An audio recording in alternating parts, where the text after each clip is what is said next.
mili malo when I walk. The boy uncle. Never Ebari amu begwani wangwe buna muma sibili Deziani Mamula namu Bari amu rakani wangwe buna muma sibili Deziani Ibiri bueno zon Yego keliza wabati bobo doibo Watazia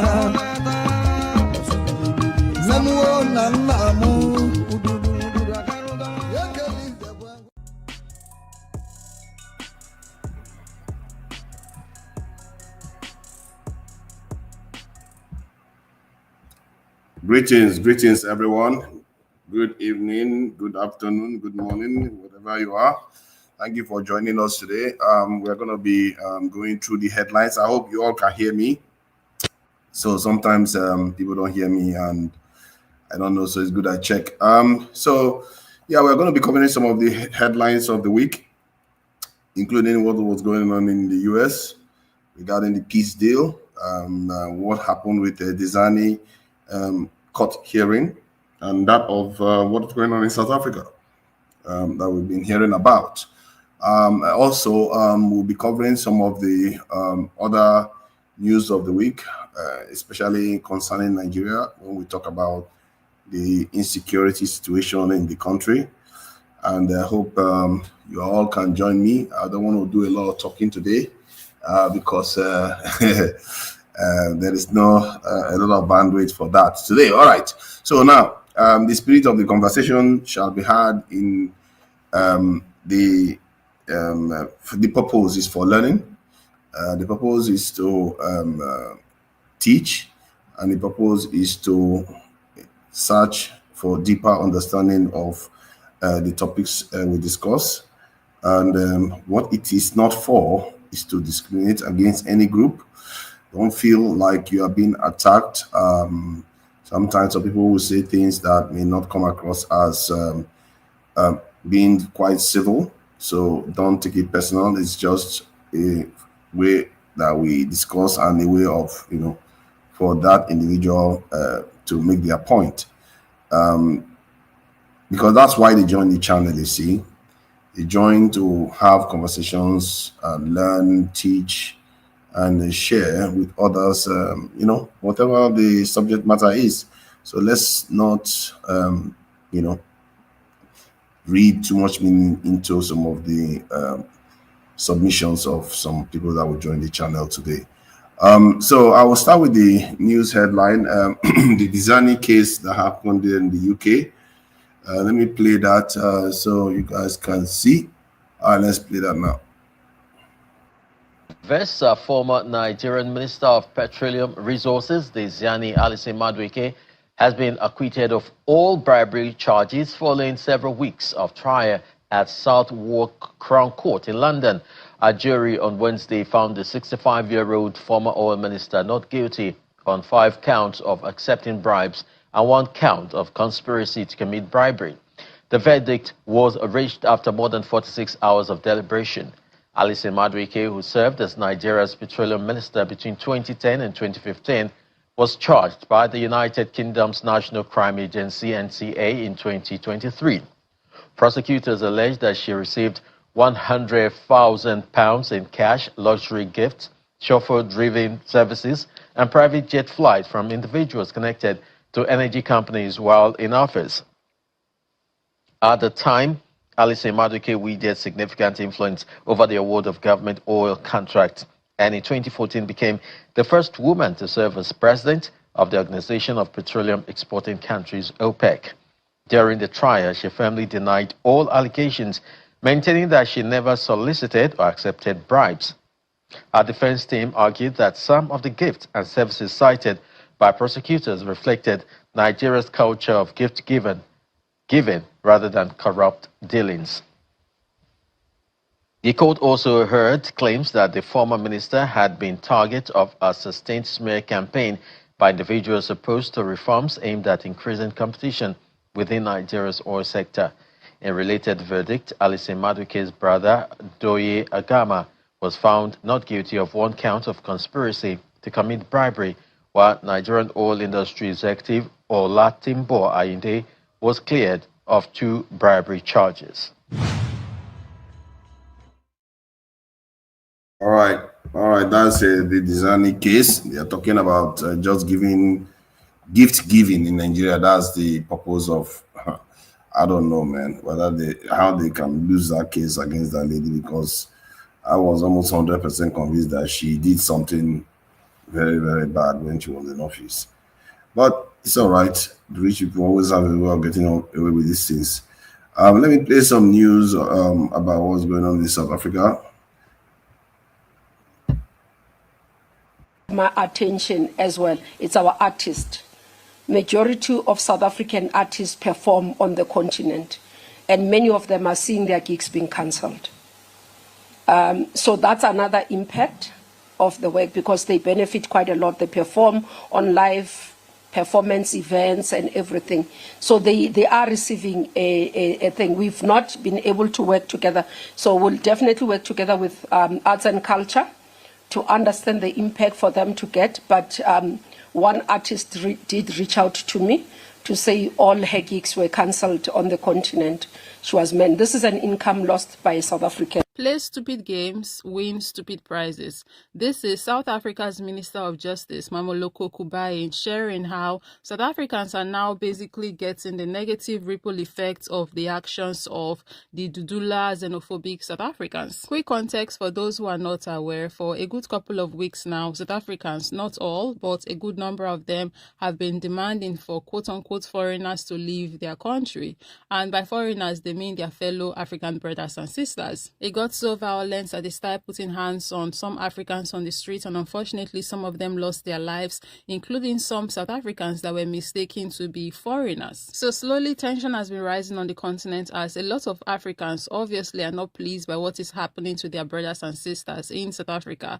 Countries had to send down flights to pick up their citizens. Nigerians, for example, sent down a flight to pick up Nigerians. Ghanaians did the same. So there's been a lot of trying to rescue foreigners, quote unquote, out of South Africa, non-South African Africans. And all of this has gotten to the point where non-South African Africans have decided that since South Africans don't want to see and treat them like their brothers and sisters anymore, they too are going to be matching energy, to the point where now during the World Cup, Africans have unanimously, both home and abroad, decided that they are not going to be supporting South Africa during this World Cup. They are going to be supporting anyone, any team playing against the Bafana team. And they did that recently with the game South Africa had with Mexico. Leading international viewers, especially the Mexicans, shocked, because why are Africans supporting them and not their South African brothers and sisters?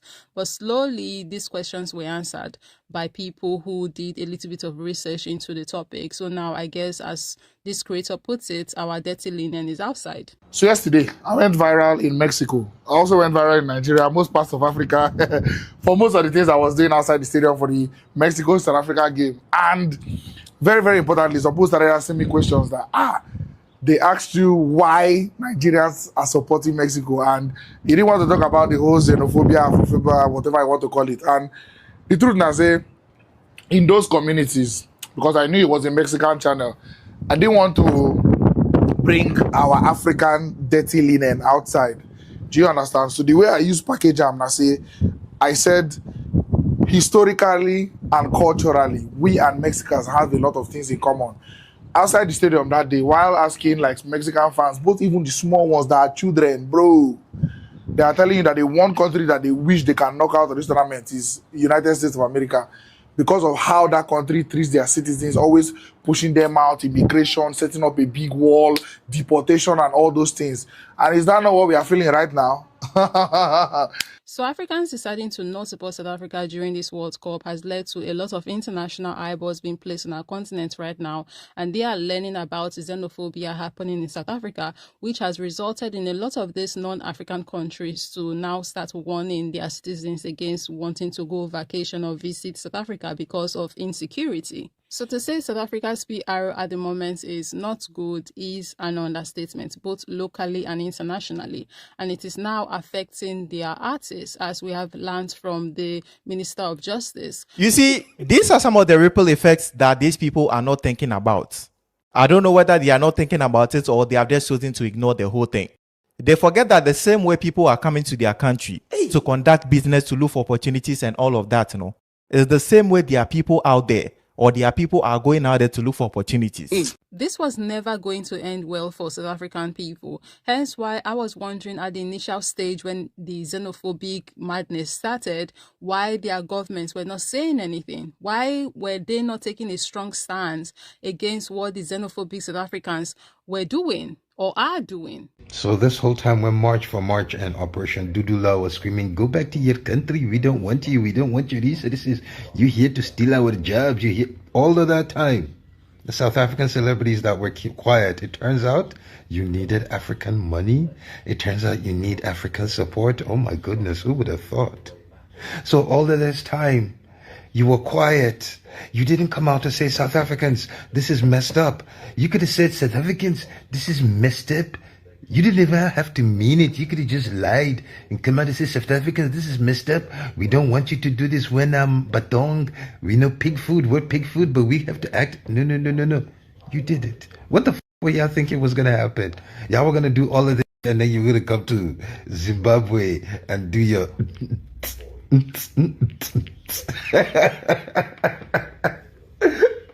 After that, you were going to go to Uganda. Oh, no. You were definitely going to go to Nigeria. Oh, you're going to have a crowd doing... Oh, my goodness. Oh. What the f did you think was going to happen? No, let's honestly be serious. How did you guys see this playing out? You were done chasing everyone out of your countries and then you were going to go to their countries to go and sing and dance for them so they could pay you and enjoy your music. You actually thought that was something that was going to happen. When just start giving the South Africans money, let them perform at home. Your artist came out, one of your people came out and said, you need to cancel Zimbabwean artists because South African talent needs to flourish. Let it flourish at home. This is your opportunity for it to flourish. Why are you going out flourishing? You stay in your country and develop your own music industry. And while all of that is happening, some South Africans are protesting because now that the Operation Dudula people have driven quote-unquote foreigners, Africans out of their countries, a good number of South Africans no longer have a job because they were employed by these Africans, the quote-unquote foreigners that were driven out of the country. So they had to shut their businesses down. And now these South Africans are on the street protesting for the foreigners to be brought back so they can have their jobs back. Our bosses are going to close the factories. What are we going to eat? Exactly nothing. But Africans are lazy, mama. Yo, that's a big statement. That's a big statement to make, yeah? We are here today. We're trying to save our jobs. Are you local? Are you local? We are locals. And how are you losing your job? We are losing our jobs because when they are taking the foreigners away, that's the foreigners who are giving us jobs. Yes. So we won't have jobs. Which are you in the clothing factories? Yeah. Yes, we are in the clothing factories. So I say that.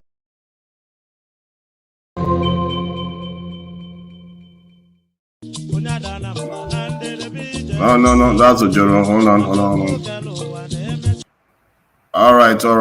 So let's play this other one of a Nigerian that was being basically harassed in his shop in South Africa. And I really am kind of proud of the way the Nigerian handled the matter. Let's play it. I created an opportunity for about 20-something South Africans who are working here in country. We don't want any foreigner to run any business here, including you. So today you're closing. I'm a law-abiding citizen. I had the legal documents. I'm looking for the director for the government. If the government insists that I should close my shop and go, it's coming from the government direction. I will close and go. So you are ignoring this organization? I'm not ignoring the organization, but at the end of the day, the organization stated that they are chasing illegal immigrants. I'm not illegal. I've run a business. I've had this company for more than 13 years, paying tax, paying taxes, employing workers, training workers by myself. How am I doing something illegal at that perspective? Yeah. Is that illegal? Not at all. So that's what I have my confidence. I'm ready to go. Yeah. What I'm telling them, I'm ready to go close. Even today, what I'm begging you guys is, get me a South African who is capable to manage this shop. I have 30-something workers here, South Africans, who, if you close this shop, they will be displaced. I want to make sure that while I'm going, they're in good hands. You give me money for my socks and everything, I will leave the shop for you. I'm even tired of all this harassment there and there. Everyone is tired. So I'm not arguing to go. My old problem is that I have trained workers over the years, for more than 13 years. It's a hard work to train good workers. They are here, a number of them. If I close and go, what about their fate? I told them several times, can you manage the shop? They said, no, the rent is expensive. Okay, calm down for me. I'm not going. I'm not leaving you guys behind. As long as I get somebody who is capable to manage this shop as South African, I will go. I'm ready to go. That is the Nigerian, and they went on to tell him they don't care. Let him just go. That's the whole point. Yeah, just go. The shop will do whatever he wants to do. They don't care.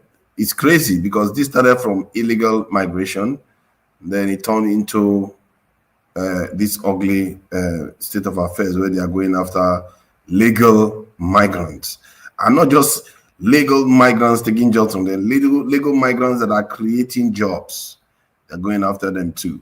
And the South African government are going to regret what has resulted in their country, what they have allowed to happen.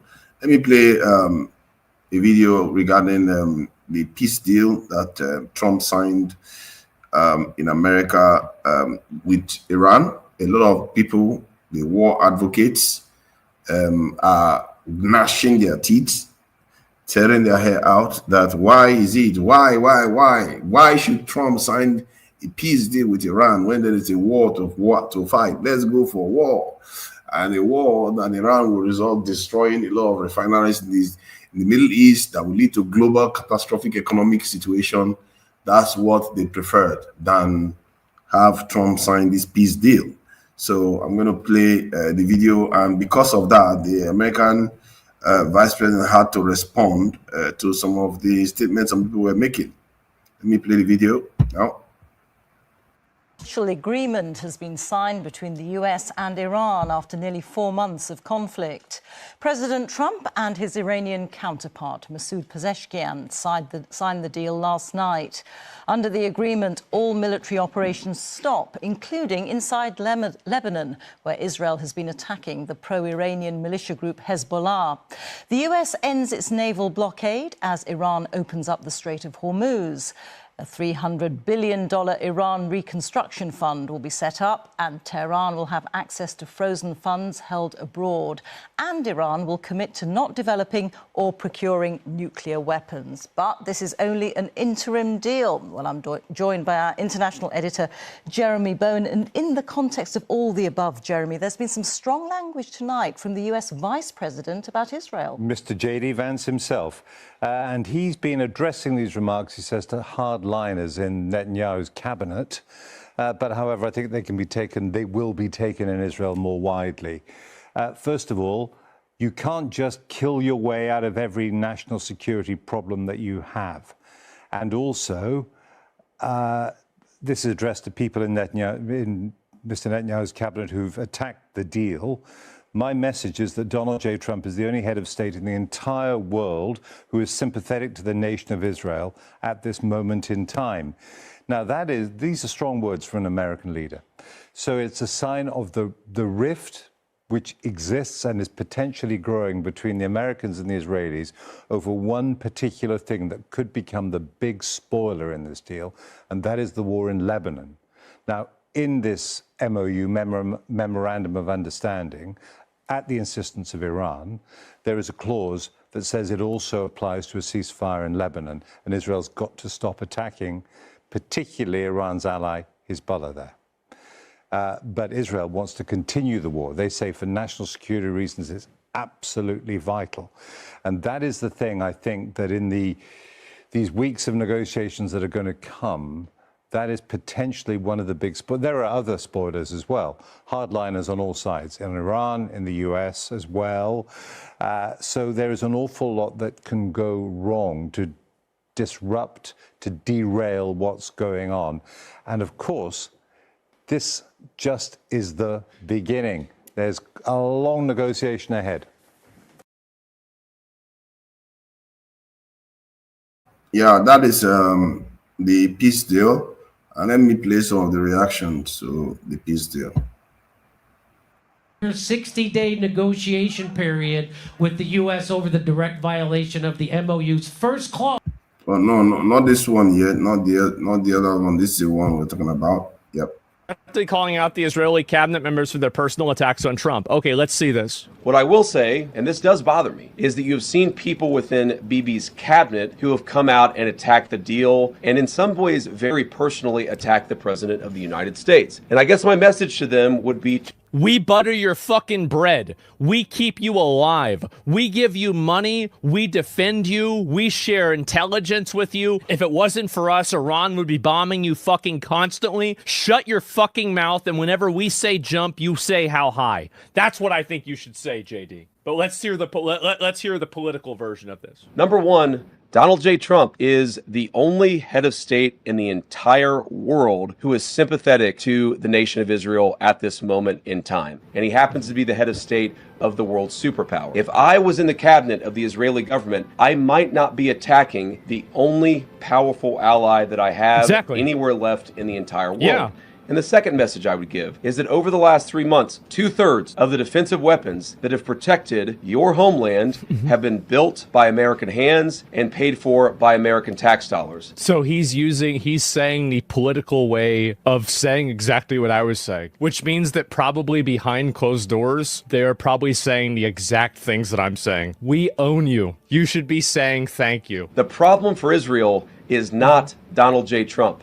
And anybody in Israel who thinks their biggest problem is the President of the United States needs to wake up and smell the reality of the situation that country is in. I've seen some progressive criticisms of me personally saying, what experience does the Vice President of the United States have with hostile, high-stakes negotiations?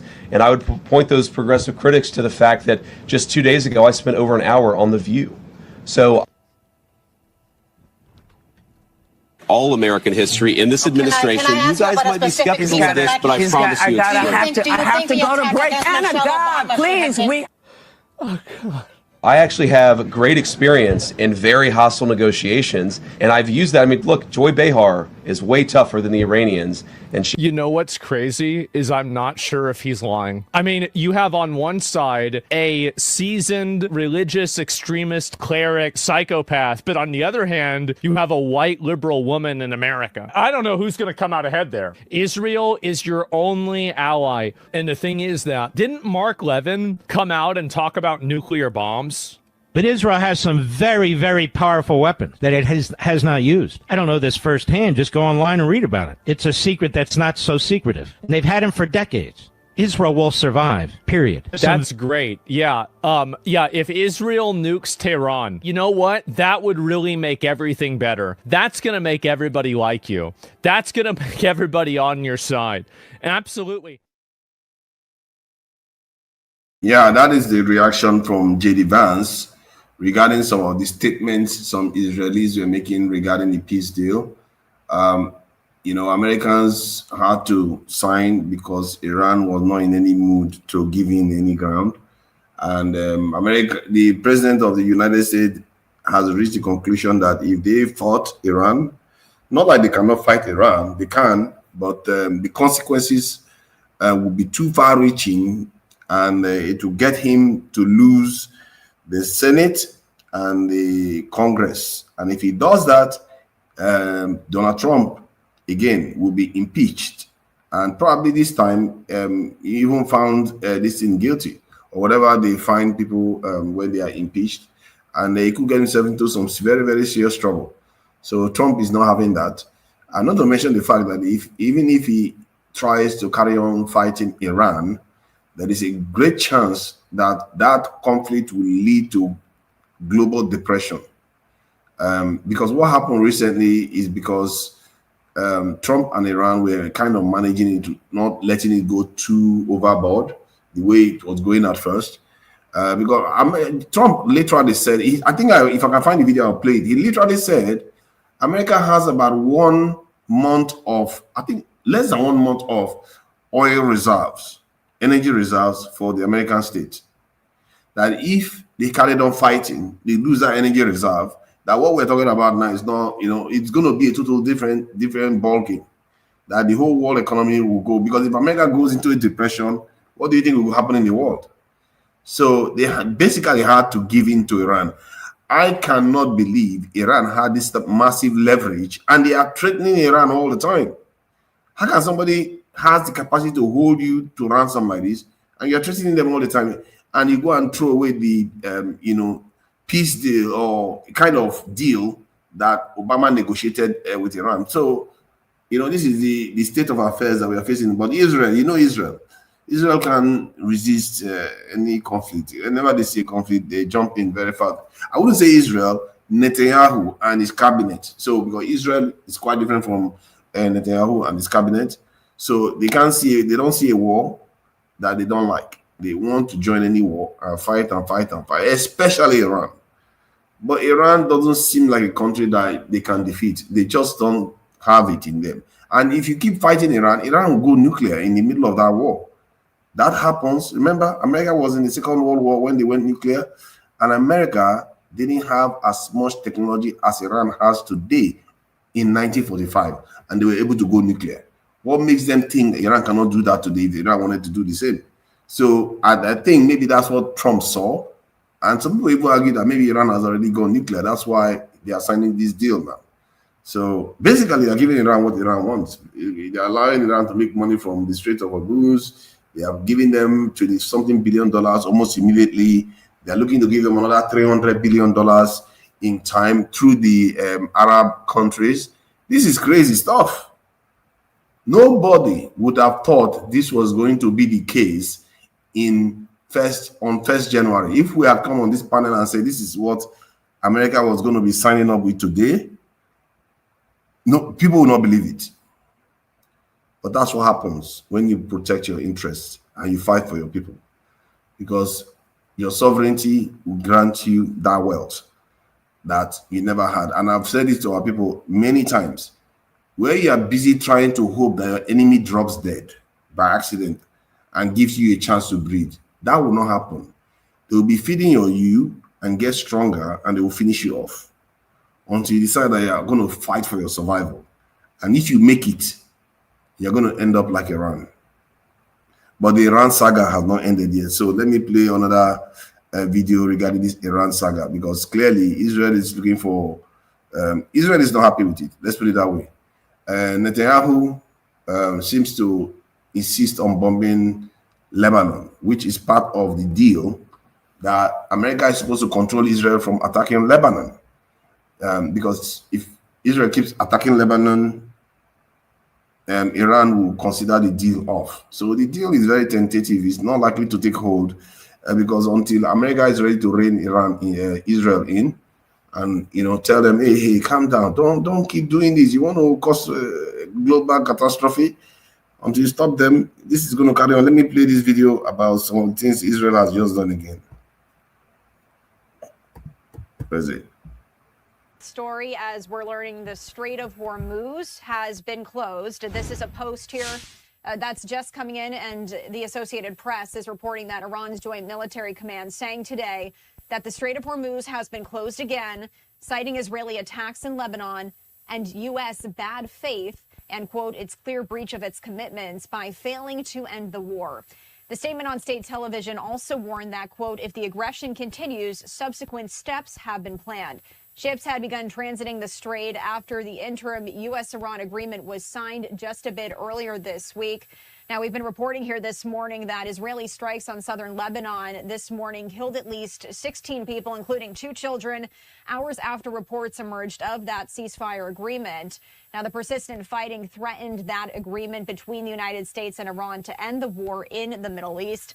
Bringing you this live look here this morning, courtesy of marine traffic of the Strait of Hormuz at this moment here as we're bringing you this breaking news. Once again, learning here that Iran's joint military just saying that the Strait of Hormuz has been closed again, citing those Israeli attacks in Lebanon. Iranian state television says the country's negotiating team is going to Switzerland for talks with the United States over their interim deal on the war. We already know that White House envoys Jared Kushner and Steve Witkoff are already there in Switzerland, and this is supposed to be held tomorrow. Now, the broadcaster cited a foreign ministry spokesperson in its report on Saturday. The trip was originally planned for Friday, but that was canceled. If you remember, Vice President J.D. Vance was set to go over there to Switzerland. Now, the new announcement came shortly after Iran's Joint Military Command said the Strait of Hormuz had closed again, citing those Israeli attacks in Lebanon. We also heard from the foreign ministry spokesperson there who told State TV that, quote, any memorandum or agreement is ultimately tested when it enters the implementation phase. So this is a breaking news update here, and we're watching on Truth Social to see if we're going to be hearing from President Trump on this, as the Strait of Hormuz has now been closed. President Trump also had posted to Truth Social this morning on Iran, which I will share here with you. But we also saw Vice President J.D. Vance, as he was just on Fox and Friends moments ago. And he says that talks are progressing, with the U.S. focused on preventing Iran from rebuilding its nuclear program while maintaining leverage through economic and strategic pressure. Of note here, though, the vice president did say this before this news just came out here, that the Strait of Hormuz has been closed. And this is that post here from President Trump via Truth Social this morning. And this is all he's had to really say about Iran as of now. He says, funny how the Democrats like to say that Iran is in a stronger position today than they were 3 months ago, despite the fact that they have been defeated militarily with no Navy or Air Force. That's why I call them the Democrats. But we are now following this breaking news coming in here from the Associated Press, reporting that the Strait of Hormuz has now been closed again. Once again, citing Israeli attacks in Lebanon and U.S. bad faith and its clear breach of its commitments by failing to end the war. If we get any more updates here from President Trump, we will bring it to you here on Live Now from Fox. Thank you. That is the report regarding the Strait of Hormuz. And Iran has decided to close it again, saying that Israel has violated the peace agreement or MOU that they agreed with the U.S. To desist from attacking Lebanon. And clearly Netanyahu wants to frustrate the peace deal. And the test of this peace deal is if Iran decides to attack Israel, let's see what America does. And this is a very interesting thing, because if America decides not to step in to assist Israel, Israel will go it alone. And there's a danger that they could resort to tactical nuclear weapons. But I think we'll live to see what that means. I think because this is just developing news happening right now. So we'll see as the day goes on what happens. I'll be checking up the news and see what develops from there. All right, so there is the story regarding NDC, the registration. Let me play that. We are now back to Nigeria again. We're going to be covering just a few more topics from Nigeria before I start talking, or people can join me. I think the link is in the chat. If you want to join, you join. Let me share it again. You join, and if you don't join, then I'll just keep talking. You know, I do like to talk. You don't join. If you don't join to shut me up, then you better be prepared to listen to me all day for straight 3 hours before I stop. It is what it is. This is have your say. And if there's nobody there to have their say, I will have my say. It is what it is. All right. Let's play the NDC, news in Nigeria.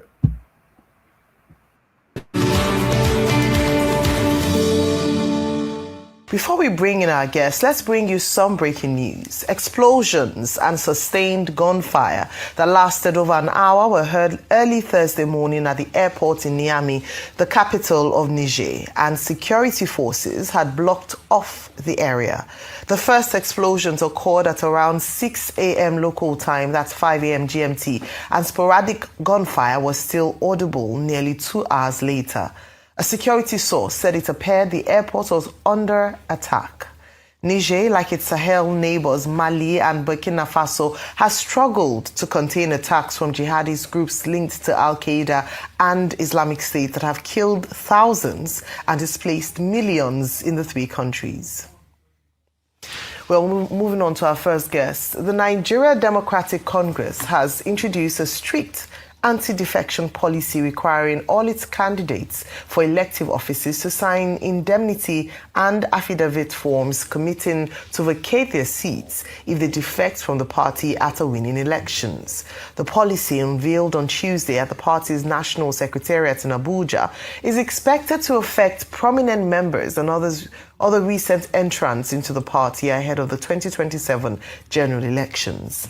The NDC defended its decision, insisting that the measure is constitutionally grounded and aimed at curbing political defection. However, the party still has issues internally to sort out, as some members are disgruntled over the conduct of the party primaries.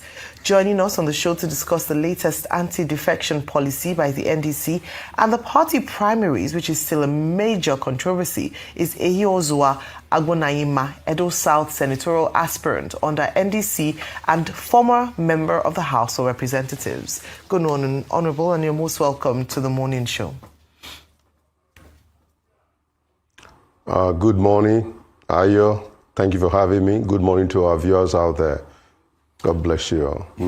Yeah, well, good morning, Mr. Agbonayima. Well, since the Constitution is already very clear about... Good morning, Dr. Abati. Good morning. Good morning, Dr. Abati. Good morning, yes.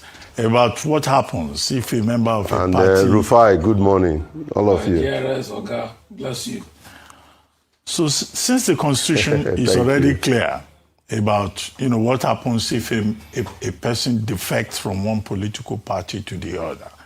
And in fact, many of the key high-ranking members of your party, in fact, got to that party by jumping from one party to the NDC.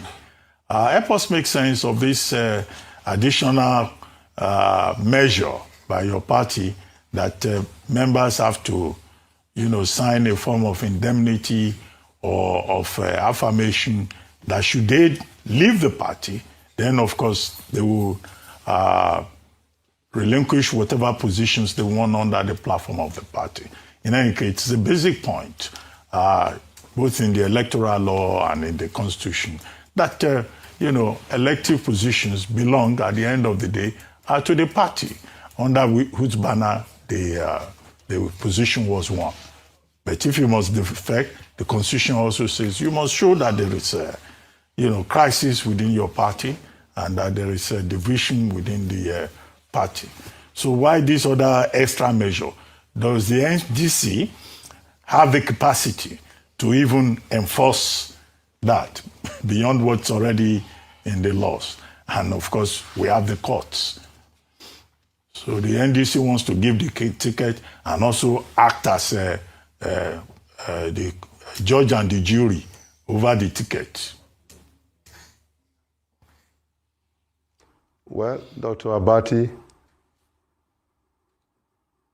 you have said it all. For me, it's unfortunate that we have found ourselves in this situation where we are today. In all good faith, I joined NDC. I left a party that I helped to build over the years, AC, ACN, ACD, up to APC. I'm one of those that believe that party is supreme, and it's two-way traffic. Loyalty is two-way traffic.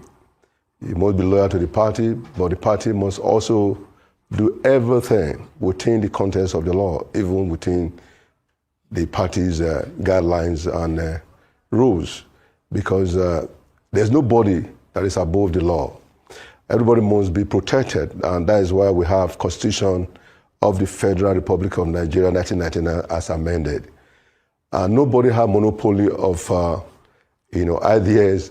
What has happened is that, it is their right to put in place some rules about this anti-defection policy, having indemnity, maybe what I call it affidavit. It's like making sure that we put preventive measure in place, people defecting from one party to the other. And like others and many of us, I would say, we've gone through that. Once upon a time, I left APC to join PDP, and at the time, APC, I was looking to contest for House of Rep then, and later they said, oh, go for chairmanship. Well, at the end of the day, I was sidelined and jettisoned. So many things happened. I don't want to go into all that. I have to leave, and I went to PDP. And by the grace of God, PDP, I went through the primary, and I won that primary. At the end of the day, the good people of Ego Ikpobaka Federal Constituency came en masse, and they voted for me, and I became a... I like how the party wants to take measures to prevent members from defecting to other parties after they won an election under the party's banner, especially if the members want to defect with the positions they've won. I think that is something that is very disgusting that the Nigerian politicians do. I think a lot of Labour Party members in the last election also defected to APC after they've gone into office. So you can see a situation whereby APC people can even fund their members to join or sympathizers to join, like let's say NDC, knowing that because P2B is there, they are going to make it into office, and when they get into office, they just defect to APC again. So just increasing the size of APC through other parties. So I think there is something to be said for taking extra measures to prevent it. And the Nigerian state right now doesn't have ideology. Everybody is about, the only ideology is money. And whatever is going to give them money, they move to that party. And whatever, however they can get to office, that's what they do. And I've witnessed the way Nigerians, when they get into office, they start making money. They just make money from office. And it makes every young person wants to join politics because they feel that is the source to make money. Not to serve, not to build a society that will actually make money for them, but they want to make money short term, immediately, when they get into office. And that leads to situations whereby when they are supposed to be serving their people, they are busy serving themselves. When they are supposed to be buying equipment for hospitals, they are cutting corners and buying for themselves. And we keep hearing some of the sad stories at our hospitals. When they are supposed to invest it in national security, they spend it on themselves instead of spending it on national security, or at least not as much on national security. The stuff goes on. Our roads, people are losing their lives on our roads every day because of the resources they've not put in there. So these things have consequences, and they are not victimless. It's just that, but this is the Nigerian state that we are dealing with today. And there are some improvements and there are some regressions. And let's hope that things can keep building based on the fact that some developments that are going to ensure that the Nigerian economy keeps improving. With the Dangote refinery, BOA coming on stream. I'm sure there are others coming with BOA too. This is value-added manufacturing. This is a form of consumption to production. We used to consume petroleum product. Now we are producing it. That is what transformed the Nigerian economy. And that's why the prediction that I made that the Nigerian currency is going to get stronger is coming to fruition. And with BOA coming on stream, it's going to get even stronger. With Dangote refinery upscaling to 1.4 million barrels a day, petroleum products will also increase the value of the naira, and Nigerians on the ground will feel good and better for it because their money can go further now. So that is the value of an appreciating naira. That said, I'll also cover this news regarding some retired generals demanding action from the government due to the death of a former general in the hands of bandits. Let's play the video. General Ismaila Abdullahi. The group is calling for stronger security institutions, improved intelligence gathering, and more effective implementation of security measures by the federal government. Mourning the death of their friend and colleague, who was abducted and later died in captivity in Katsina State, they also urged the 19 northern governors to adopt a coordinated regional strategy to tackle insecurity. The lack of political will at every level of governance in the country has continued to hinder the nation's effort towards defeating insecurity. It is, therefore, in this light that we cautiously welcome the current bilateral security arrangements with the United States of America and some other countries towards assisting us fight terrorism. Nevertheless, we should be mindful that no nation can defend our country, and certainly a strategy based solely on any foreign power cannot succeed without our country taking the lead. A retired general who survived captivity describes informants as critical enablers of banditry, alleging that criminal groups rely on a network of collaborators within communities and, in some cases, government institutions. If you negotiate and the informants are not having money in their pockets, what is there? And these informants, we should take note of this. It is not only the locals. Some of them are in the government offices. For instance, one of the days I was there around 2 a.m., this issue came up. Somebody called and said that, please, Kachala, are you ready to buy 10 cartons of ammunition? He said yes, but let me finish with one old man. The group is also calling for tighter border security to stem the flow of illegal arms and stronger collaborations with neighboring countries to disrupt transnational criminal networks. Days of General Rabi Abubakar in the hands of bandits is not merely a headline. Tragically, it is a reflection of a system unable to guarantee safety to its citizens. Equally disturbing are the persistent abductions of peace-loving people, and in particular, school children, which is a national tragedy. For the late general's colleagues and associates, his death is more than a personal loss. It is a stark reminder of the security challenges confronting the nation.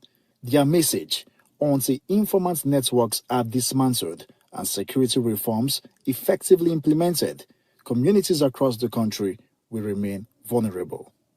Nisi Gabriel, Arise News, Kaduna. What security reform is he talking about that is going to do it? Yeah, and anything short of recruiting is a waste of our time. It's nothing is going to work. Welcome, AY, for joining me today. And I really wish it remains like this so that it's just going to be an easy conversation. It doesn't get very hot. Easy conversation. No ruffles come and cause the havoc here. So, my God, it's been an interesting week. And, some time ago, I was saying that the West will have to deal with Israel soon. And sooner or later, they will have to confront Israel. And I was shocked. Like, I was quite shocked to wake up one morning from nowhere. JD Vance was basically blasted Israel. Like, nobody likes you. Nobody likes you. If not for us. Trump has been saying that now. Pardon? Even Trump has been saying that. He actually Trump said the same thing. Yeah. It's like, it's unbelievable what we are hearing here. Yeah, and, JD Vance never supported the war. Yes, so it wasn't for the war. People thought he was protecting his political interests in 2028, thereabout. What is going on now is JD Vance is playing a very smart one that will put him in a very good position to be next president, because he can see, he can read the room. Both the MAGA, the American population, especially the youth, the journalists, they now know what Israel has been doing for Yes. Everything is not so clear to them. If you go to what's this guy? Tucker. If you go to Tucker page right now on YouTube, you will be sure the kind of stuff he now knows the truth. So there is a big movement. One thing you are gonna see in this election, most of the pro-Israel Congress members, senators, there will be problem. They will have problem because now America is saying Israel business is not our business. Focus on your people. So in the past few days, I really feel sorry for Trump, sincerely. Trump has realized that he made a very huge mistake in pushing for attacking Iran. So a few days ago, the former Hillary Clinton, I don't know if you watched her interview. I did. I saw a bit of it. What did she say again? She stated clearly that how Netanyahu was pushing her to attack Iran, to the extent that he will see that will say, oh, the plane are ready, they are in the timer. Oh, we need to. Then Hillary Clinton said she told him, yeah, go ahead. Go ahead. The former Secretary of State too, what's his name? Other Biden. He said his name, yeah. He said the same thing. Anthony Blinken. He said the same thing. So they have been very consistent. So now Trump is realizing he made a huge mistake because with Iran, if you know the history of the war, that's what we were saying on this platform. People didn't list it. But people that have selfish interest, probably, I don't know what they take Trump for. Trump made a big mistake they won because the war with Iran will send the whole world in flame. Prices of stuff will be going up. Man of President live in California. Ask him how much he was buying gas in California. It's insane. So there was a lot. Price of stuff were going up. So that was leverage for Iran. Iran will block the Strait of Hormuz. That would cause a lot of problems. Not only that, Iran, they have the capacity to destroy the whole Middle East. I personally feel they were just be careful because, they didn't want to destroy it overnight. Iran, we set the Gulf nation ablaze. Nobody will protect them. So Trump realized that this was a mistake. He just like, okay, you know what? Let me just pull back.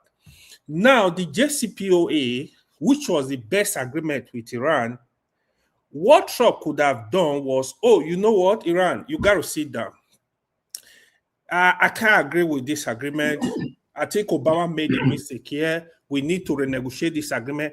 That would have been better. Instead, you cancel the agreement. Netanyahu push you to cancel that agreement.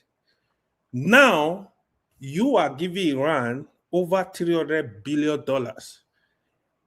Obama only gave Iran $1.7 billion. Iran agreed. We are not, the only enrichment we are going to make, I think up to 4%, just for civilian purpose. We are not going to have a nuclear weapon. Now, you push them to that point. What was the reason Trump gave for signing? He said something about their oil reserve running out. Trump? If it runs out, no, Trump's here. He said something about the American strategic reserve running out of time within a month. He's going to run out. Let me tell you. Trump, see, the whole thing is a mess. It's just that when you hear people speak, they don't even understand what is going on. With the Iran war, every week, if you go to the New York stock market, any little statement, America are losing $200 billion average. Every week since this war started. You can fact check me. Sometimes some week they lose over $1 trillion. So Trump, now I even saw Trump, he's speaking the truth now. So apart from that, the cost of gas is up. America is suffering. since Trump came into power, Trump has not actually achieved one single thing for American populace. The affordable Americans are healthcare, suffering. Americans are suffering. Like maybe Americans like you. Let me add to it. Americans like you and maybe Ife, but not man of prestige. No, if red heart of peace, he borrowed Tinubu loan, self. If Tinubu is looking for money, man of prestige is not anything. If Iran destroys the Middle East and half of the world, man of prestige will be fine. As long as he's in California where they are paying high rent and high everything, he doesn't feel anything. California is crazy already, man. Even without war, California is a crazy place. Cost of living is insane. And yet he is there. Yeah, I don't know where he lives, but I know like the Silicon Valley, even 10 years ago, they were already like 2-bedroom apartment. My friend was working in Silicon Valley. 2-bedroom apartment, 1-bedroom apartment, 2,800. I'm telling you of 10 years ago, like 2000 and around 2013. 1-bedroom apartment in Silicon Valley in San Jose. He knows where I'm talking about. He was paying 2,800. So I know this. So I know that environment quite well, especially the Silicon Valley, San Francisco, San Jose, and that environment. So now Trump realized that he has made a mess. There is no way out because the worst you can do, you throw me nuclear weapon. I don't think nobody is ready to hear that. And the war is unpopular that both NATO countries are against Trump. Americans are against Trump, majority of the Americans. So he was just handicapped. He was frustrated. So the negotiation is now making with Iran was under duress. There is nothing Trump could do. Trump needed to do everything to make sure Iran, they are not going back to this war. Yeah, AY, look at Iran. I have to say, Iran, given their power, their capacity to cause chaos, and their capacity to rain hell, they had a leader. I was the one here saying that leader was a hippie. That the guy behaves like a hippie. He wants peace. He put fatwa against this. Now that they've removed him, they have the worst now. The worst case scenario. The hardliner. So during Khomeini actually stopped Iran from acquiring nuclear weapons. Not only that, look at what Israel do. You kill their scientists, you bomb their embassy in Syria, you were just bombing their visitors in Tehran, you bombed them to death. Iran they didn't want the war, to be honest. They want economic development. They were so restrained. You just reminded me, they even bombed them, this in guest in Iran. Israel was really, Israel was tempting them. And I think Netanyahu will be in big trouble if this is agreement that ends up being upheld. Because after everything, Iran ended up strong, and Netanyahu's legacy is completely destroyed. All the war was for nothing. Yeah, sincerely, the war is nothing. Sincerely, don't forget how much America have used to prosecute that war. They lost military men. They lost thousands of people were injured. They lost their military base. The cost of that war alone, in terms of military equipment, was over $50 billion. So now Congress are calling Hexer to come and explain. It was just the most foolish decision. More than that, what are you talking about? Good evening. More than that. Yeah. You remember they told us they were spending just alone. They didn't even include the food and everything, 1 billion a day. How long does this war last? More than that. Yeah. Now Trump is even disappointed and doesn't want to hear anything. He doesn't want to hear anything from Israeli Prime Minister. Yeah. So what is now going on now? He's attacking Israeli Netanyahu now. So after that agreement, I didn't mean to interrupt you. Good evening. No worry. After that agreement, a lot of America are now against Trump. Oh, look at what you did. You make a mess. After you cancel the JCPOA, you are coming to give Iran everything because it does not have offshore. So now that war needs to stop. If the war refuses to stop, it's America that will suffer it. Listen, in Iran, even till today, the cost of filling a car, to fill up your car in Iran, is less than the cost of buying water a pack of water in America. Go and fact check me. $2, you will fill a tank in Iran till today. They highly subsidize their people. Education is free for most part, from elementary to university, for most students. They highly subsidize. The man of Rashid, feel free to come in because this is more of a relaxed conversation until more of rough people show up. Yeah. Now we are gentle people. No, hold on. I wanted to add something regarding what you just said. That now that Iran has subsidized people so much, it's like, why is it that we as Nigerians, before in our minds, Iranians are living in hell because Americans say so? And this is one of the things I even said about North Korea too. Let me finish, please. I said this is about North Korea too. That we keep saying North Korea is living in hell. But when I check North Korea on the map, just even on the map alone, you look at the infrastructure those guys have built. This is not the country that is suffering. No.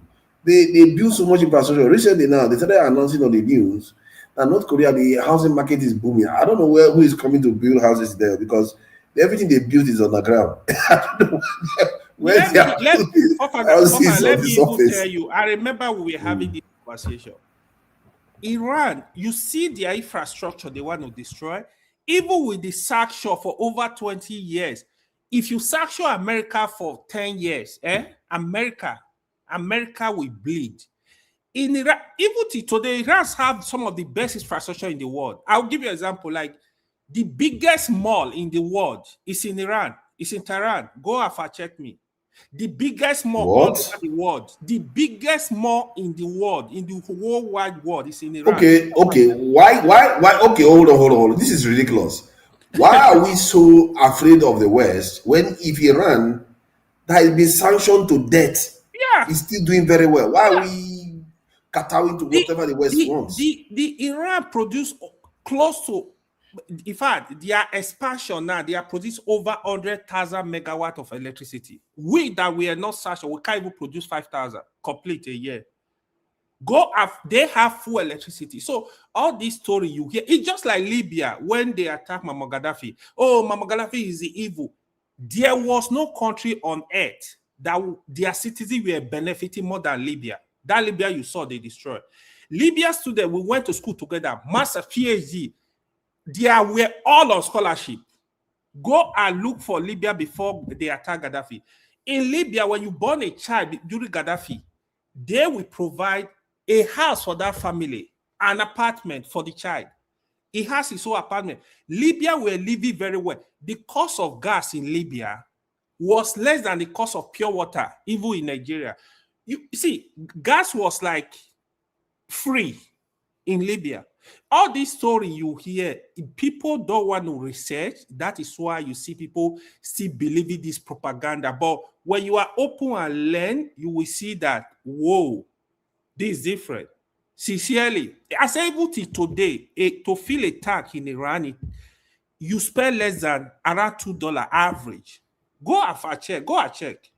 In America, how much do we fill gas? Our car. If you are driving a premium car in America, you spend like $90. If you are in California, now it's already something. My friend in Seattle is already something to fill. That won't pay me. Nigeria is 1,300 for per liter. That's painful. Look at why do you think Nigeria is suffering? The poverty level in Nigeria today is out of the roof. That's why you see crime is crazy everywhere. God help us. Man of Prestige, what do you make of this deal? That in my wildest dream, I didn't see this one coming. I saw a lot of things happen. I didn't think I would live to see a day Trump will accept to pay around $300 billion dollars, and then they will allow them to still be putting charges on the Strait of Hormuz. Okay. I never saw that one coming. God, go ahead. I mean, anything is possible. So, like you said in your wildest dream, I mean, I welcome the ceasefire, particularly we living in California. This is the first time we have gone, under $6. I think gas, gas yourself right now is about $5.30 something. I think the national average is about $3.90 something to $4. So this is the first time if you are using regular. Then if you are using premium, it's still about $6, 7 something. I don't know where if them live in Georgia. I think that they always have a better gas, low. Their gas is always lower. Them and Texas. I think they don't have any tax in gas, so I don't know what it is where you live. But in California, this is the first time it has gone under $6. So I welcome the ceasefire. It doesn't matter what it takes. I'm after my own pocket. Whatever Trump is doing, it concerns him. I don't really like to talk about American politics anymore. It is what it is. What we're having in America, right, is going to come and gone. It's going to be another, it's going to be another government. So we get there, we see what happens. I don't blame you, man of I welcome the prestige. ceasefire, regardless. Man of prestige. American politics has been one heartbreak after another, hasn't it? Man of prestige. After Kamala Harris, now you are dealing with the loss of America losing the war. It's just been one tragedy after another for man of prestige. Let me tell you this. Let me tell you the biggest mistake was America re-elected. Oh, I think if you wanted to say something. Sorry. Wanted to say something. The biggest problem, I remember some of us here before the election, we were shouting, don't vote this guy back into office.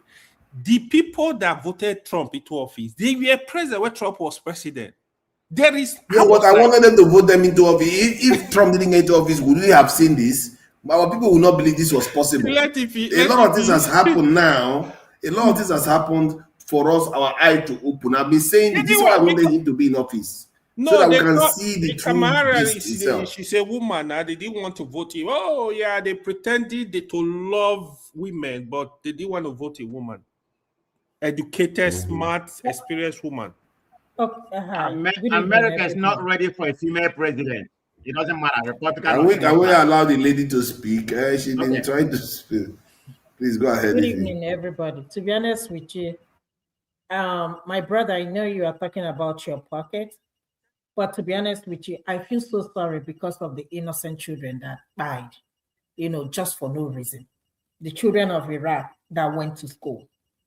You see, like AY said, it's because of this election that I got into it with another person here who called, what's her name? Kamala Harris, Olushun, that she doesn't know anything. There is nothing he did not call her. And, we got into it so bad and we don't talk, which is okay. I don't have time, but we have to, be very honest. Kamala Harris told us, made it clear, everything she said about this man is what is happening today. Tell me the justification. Tell me what you're going to tell the family that lost their loved one, that lost their children, that lost their husband. What are you going to tell them? Let us be honest. There is no reason whatsoever why this thing should even take place. Israel, I know you're in the midst of your enemies, so-called, but I don't think that everybody will keep quiet if these people attack you. I don't think so. So look at what the economy will believe that we are literally recovering, during, of course, you have to understand that Trump put us into this mess during COVID. And Biden came and did as much as he could. We are literally recovering. And then he came back and messed this thing up. Like my brother said, buying fuel. Whenever I want to fill my tank, I'm like, here we go. I'm looking at the, how many liters I have to. I will always fill my tank. Because it might go up by 30 cents. By the time you turn your neck like this, it goes up, boom. What is the essence? I don't even understand. At the end of the day, you lost so much. The only thing Iraq lost are the people that died. You mean Iran? Iran. Sorry, my brother, Iran. People that were minding their business. What is your business about changing regime? You think you're just going to bully your way, just like Obama said? You think you're going to bully your way? You bullied Iraq. You people, not you, but, Americans, you people bullied Iraq. They do the same thing to Libya and other countries. Look at Afghanistan. They are back to, you're trying to change a regime. The regime is still there. They are even stronger. Imagine giving these people so much money in a country where homelessness is the problem of, especially affects the Black people. Imagine if he has invested this money in instability, housing instability, and putting it in healthcare. Now they're trying to cut Medicaid. Do you know what is going to happen? He cut it already. A lot of patients cannot receive care no more. Yeah. When they come to the hospital, they will tell you, I've not been coming because they changed my insurance, because I cannot afford. We are doing charity work now.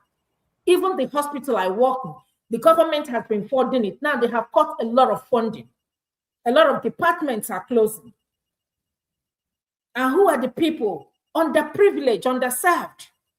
I said it here a few months ago. Co-pay that I used to pay $20, $25. My brother, this thing. Now it's $45. When you go to specialty, I think it's $65.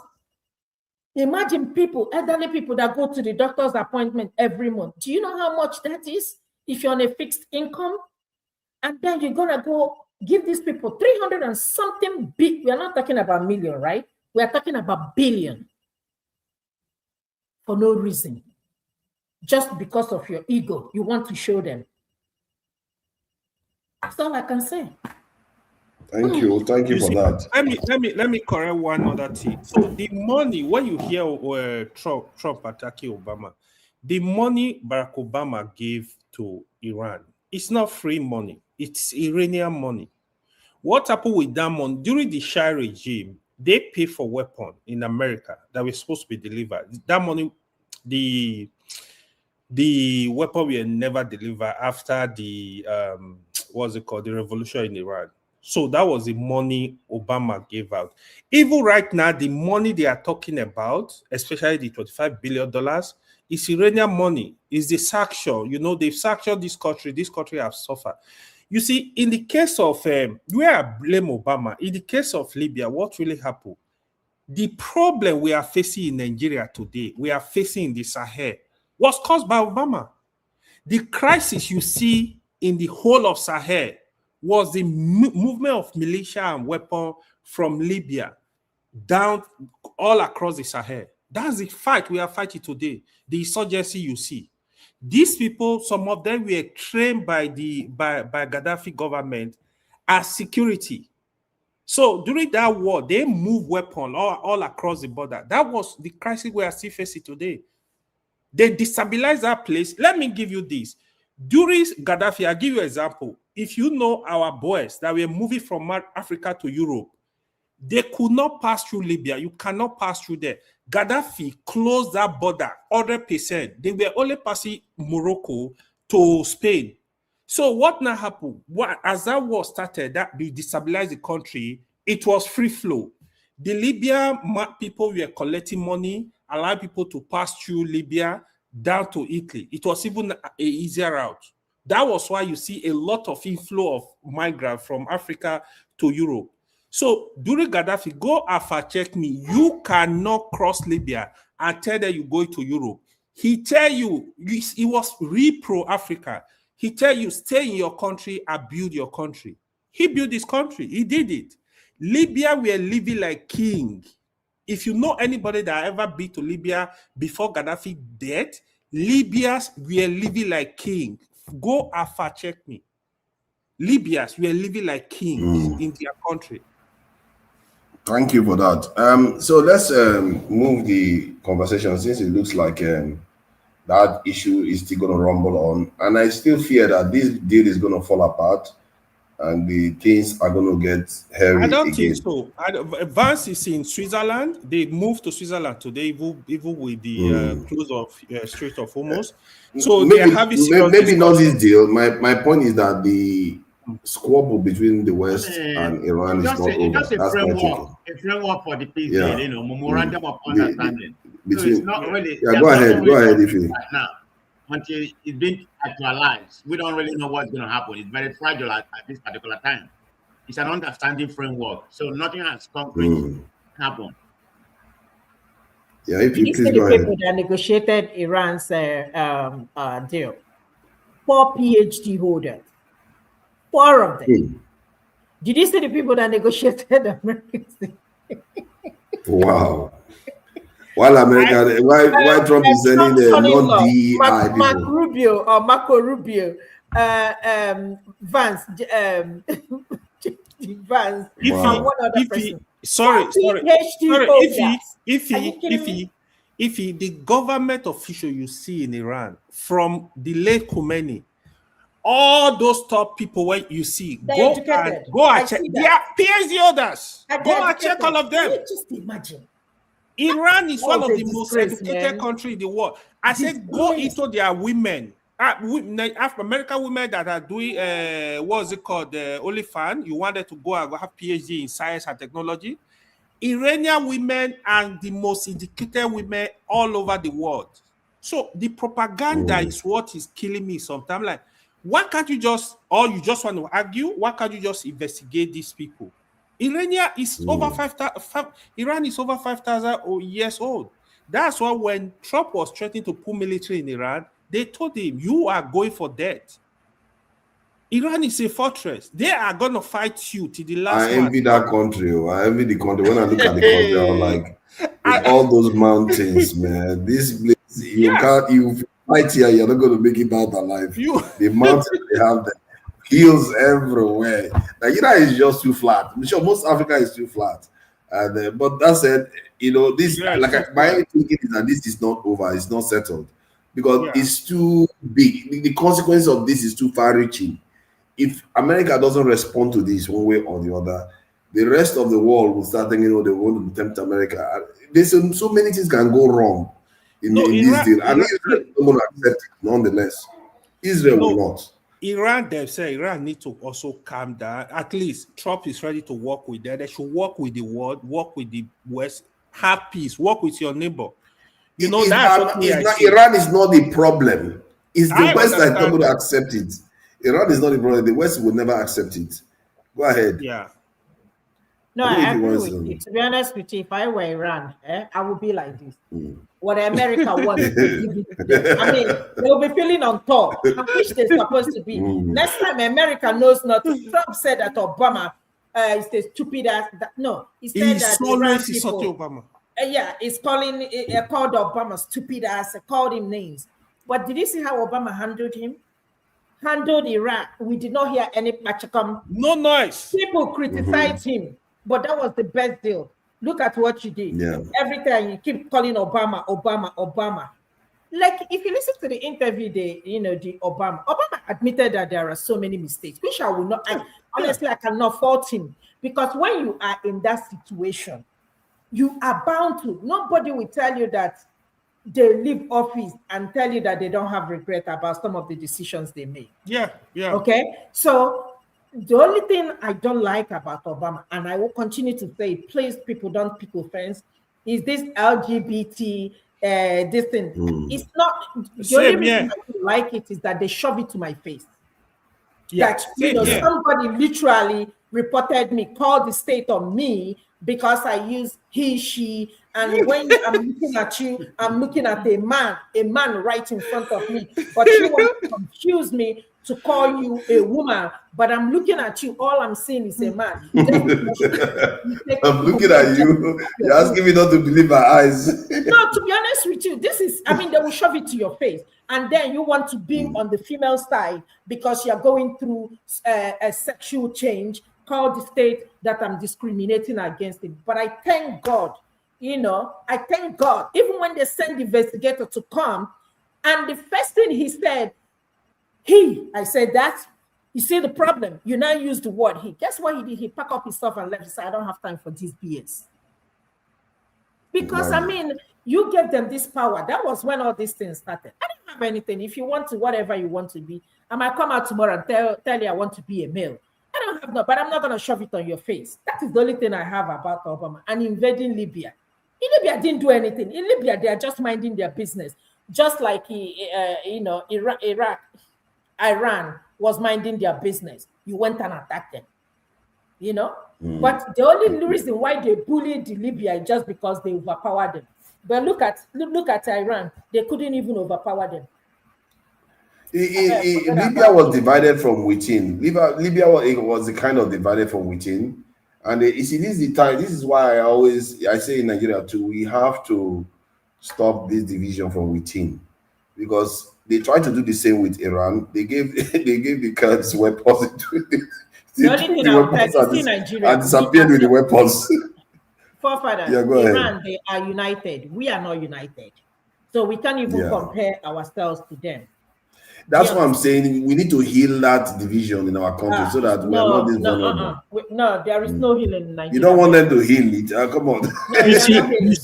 You see, sincerely, if they want to destroy a country, Libya, they planted people inside Libya. Trump is openly telling you, look at what he did in Iran. We sell people to Iran to sponsor the war. We gave them weapons.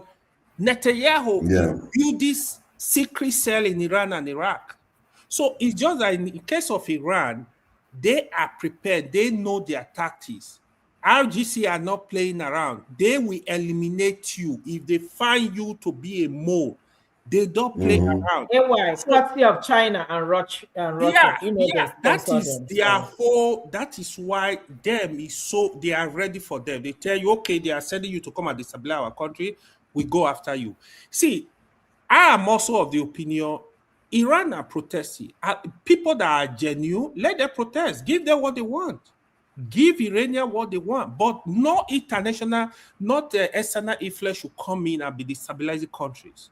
This is what I don't agree with. But if the Iranian you heard what he said about. You heard what he said. Did you hear what he said about Hezbollah? He said, first, Israel should stop knocking down every building because they think that Hezbollah people are in there. He came out, he went from, Trump has a way of saying that he's like, not every person in that building is Hezbollah. I can tell you that. That's what he said about Israel. Then he said Israel should just have left it for this is Syria to do. You see, he wanted Syria to take care of Hezbollah. So you know that what they are using the people against each other. Of you see what I mean? He says Syria can deal with the job better than Israel is doing. That they should just leave it for Syria to do.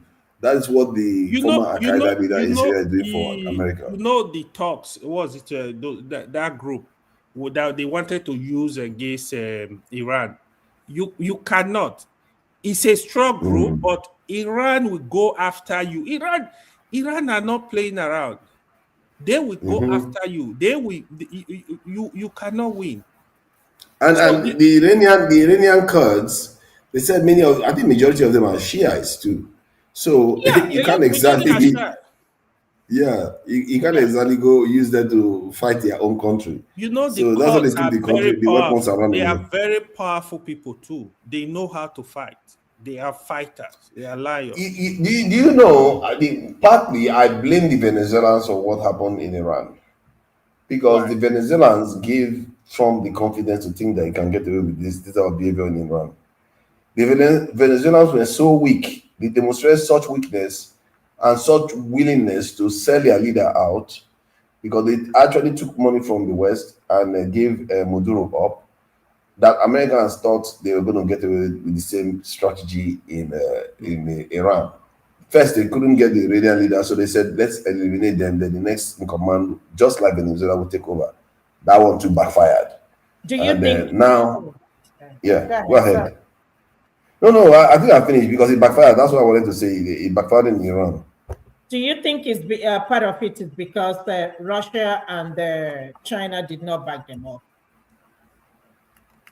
No, they did. Actually, there was a Russian soldier that was saying that there is no amount of backing that will help the people that don't want to fight. That the Venezuelans refuse to fight. They have the weapons. They give them the weapons. They have all the defense tools. That clearly there is no way that those people will get a hold of Maduro without his people betraying him. There's no way. And that's why everybody believes that. And Venezuela has disgraced itself, because now no nation will want to work with Venezuela. This is what part of the reason why when people ask, why is it that the West is not working with, or maybe China or Russia not working with African countries, this is one of the reasons, because they feel like we are not ready.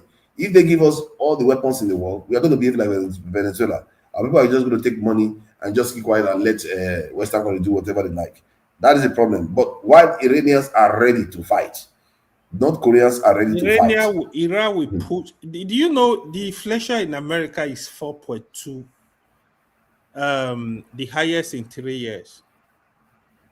So Iran will push America. If they go to that war, they will push America into a big recession. The whole world will go into recession. This was where it was going. People don't even understand the economic impact of this war. They don't understand it. Don't you think I've never seen a war this funny before, man. Slipping into recession. Yeah. Don't you think so? There is no jobs in America now. People are struggling to find jobs. If you follow the economic calendar, you will understand the devastating effect this war has caused already. I've seen wars in my time. I've never seen a war like if it wasn't so serious, it would have been funny because, like, America, Israel attacks Iran. Iran first volley of attack is Gulf nations.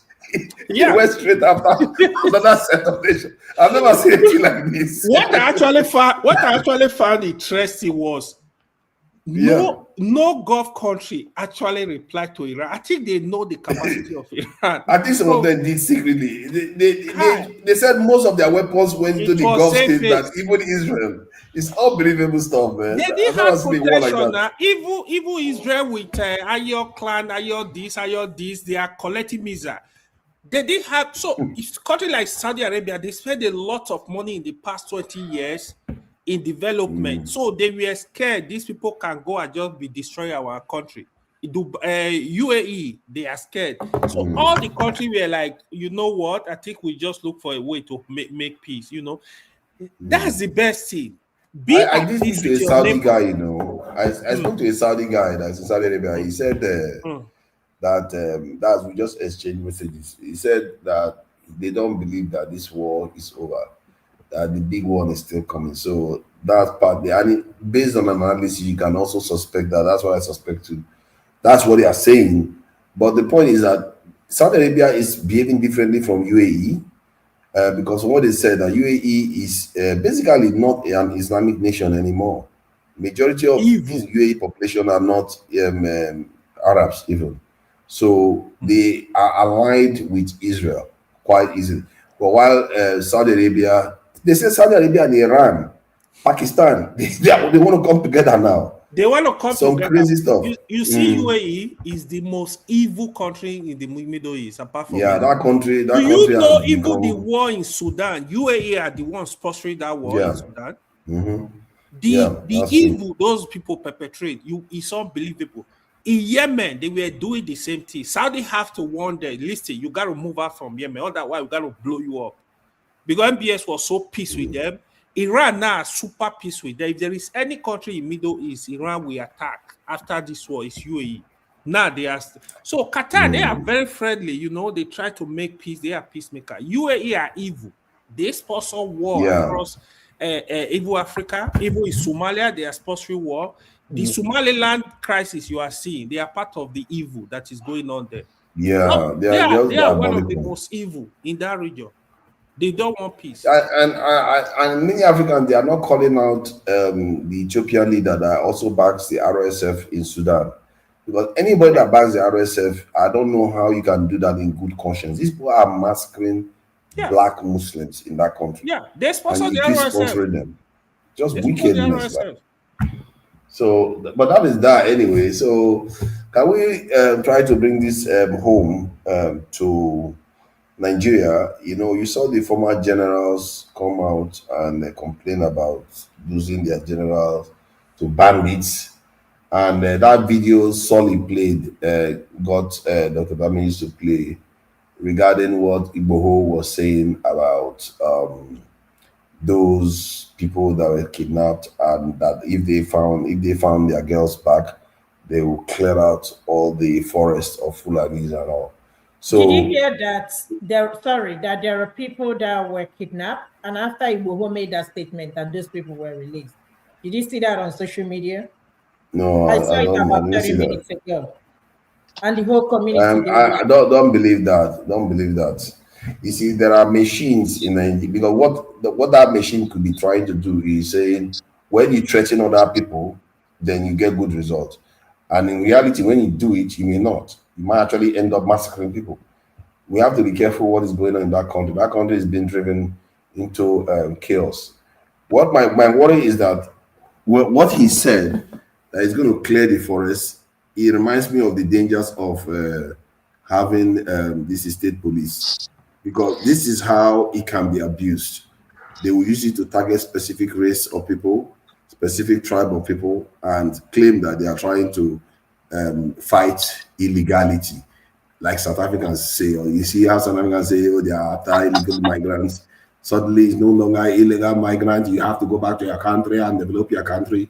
And before you know it, it changes from, we don't care whether you employ 5,000 South Africans get out of our country.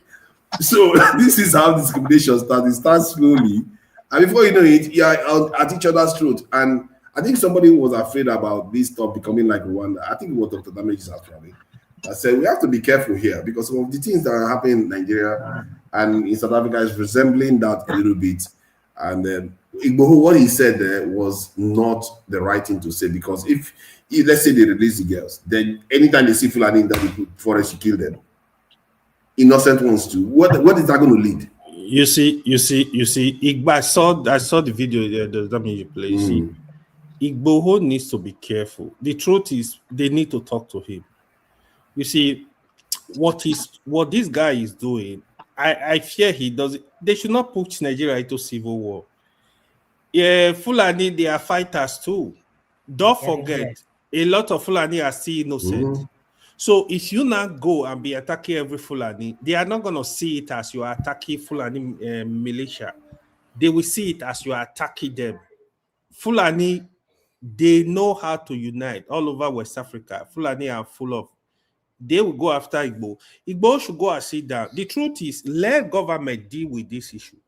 The Fulani bandits, they need to look for a way. If I were government, I can look for the Fulani leaders, elders.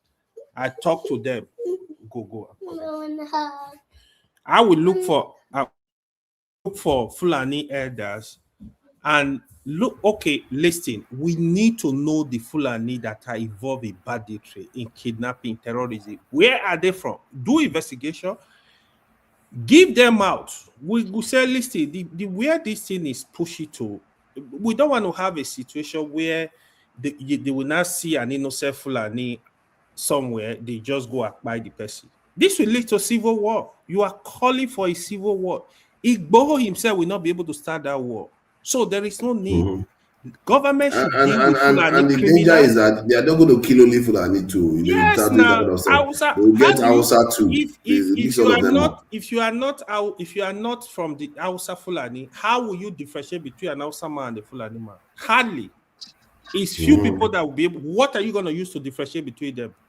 So this is the crisis. That's why we need to be careful when we push this agenda. Igbo need to chill. He needs to chill. I don't know where he gets his juju that is just disturbing him. Only thing he wants is war.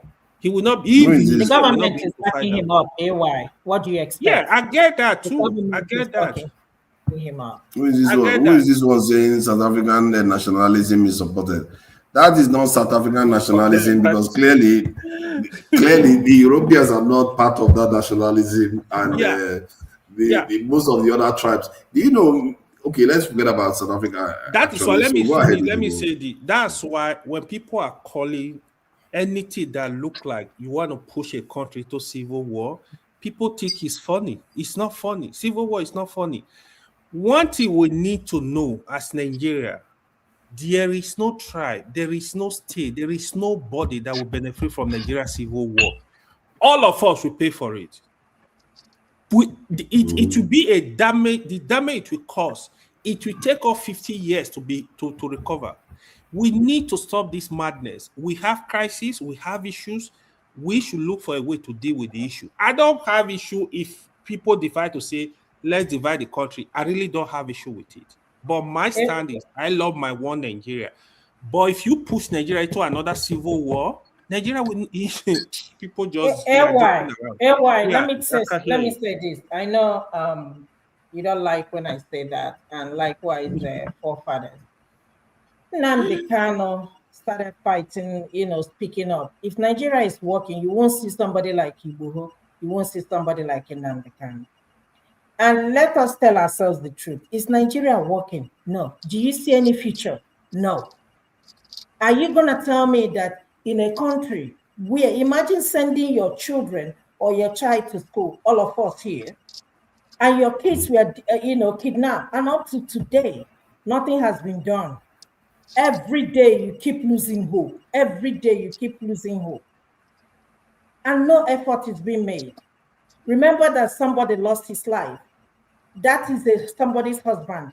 What are you going to tell that wife? What are you going to tell that woman? What are you going to tell his mother? And the government is not even doing anything to stop it.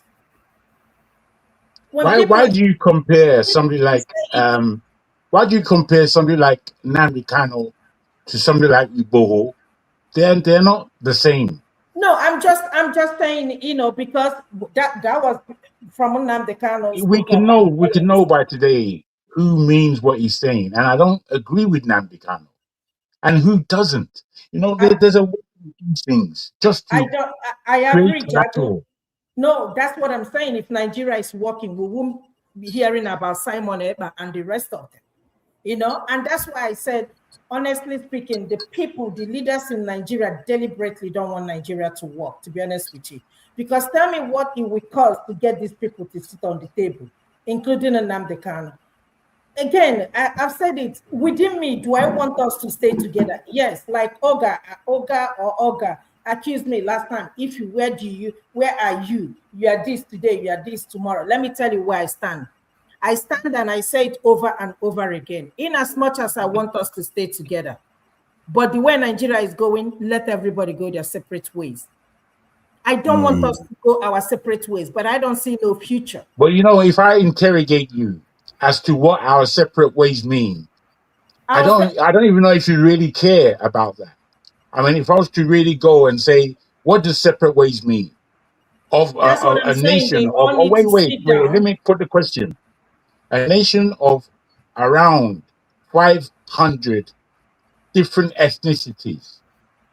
What does go your separate ways account to? Soviet Union. Really? How many countries they made out of Soviet Union? Yeah. How many? Yeah. I mean, I have no idea. A lot of countries. Let me say my this. brother, what I said doesn't make sense. Listen, what I said is this. Somebody in the east is suffering, somebody in the north is suffering, somebody in the south somewhere is suffering. Everybody is suffering, right? But we are not even helping each other. When I said that, if they can come together and do something, but you see, these people don't want to do anything. Either they revisit our constitution, you've been saying regional government. Some people agree, some people don't agree. Somebody said, can we try something else? When I was coming back, a lot of people were giving opinion. Can we try something else? This democracy is not working. We haven't even tried anything. This democracy is not working for us. So for how long are we going to continue to stay like this? And I hate when people say, hey, it might not happen in our own time. So I have to suffer. I have to suffer in my own time. If you see, that's my brother. Come on now. You might not happen in my own time. It might happen in the 20 Let generations. me say this. Let me Come say on this. now. If that's your point, which I respect a lot, right? So again, for me, I don't really have problems that will give us solution for what, but I know very well it will not give us solution. You see all this one, we are not the same people. There is something fundamental about black unity. We are not getting it. Haiti is 12 million people, black. How come they are not fighting? There is no success. See, there is a lot about the division of how Africa raised it. Look at South Africa, what they are doing to black people. That's why, for me, I still believe if you divide Nigeria, bro, nothing will change. It will still go into crisis. It's the same thing. See, the regional government, I so much believe in that if it's implemented correctly, we can have success. At least 3 regions will do well. Let the other region learn from the 3 regions. Then they wake up. And you see, the idea of we going to Abuja every month is BS. It's not sustainable. So empower region. Let region have some level of independence. Let region have resource control. If you want to do it with state, you can do it. And really regional, what's it called? Really look at the local government and give them some level of power. Develop more power to the state. The governor, give them some level of independence. See, what I'm confused about is AY. I would think you know this already. The governors have a lot of power in their hands. The only area, if you ask me, they probably don't have power in is security.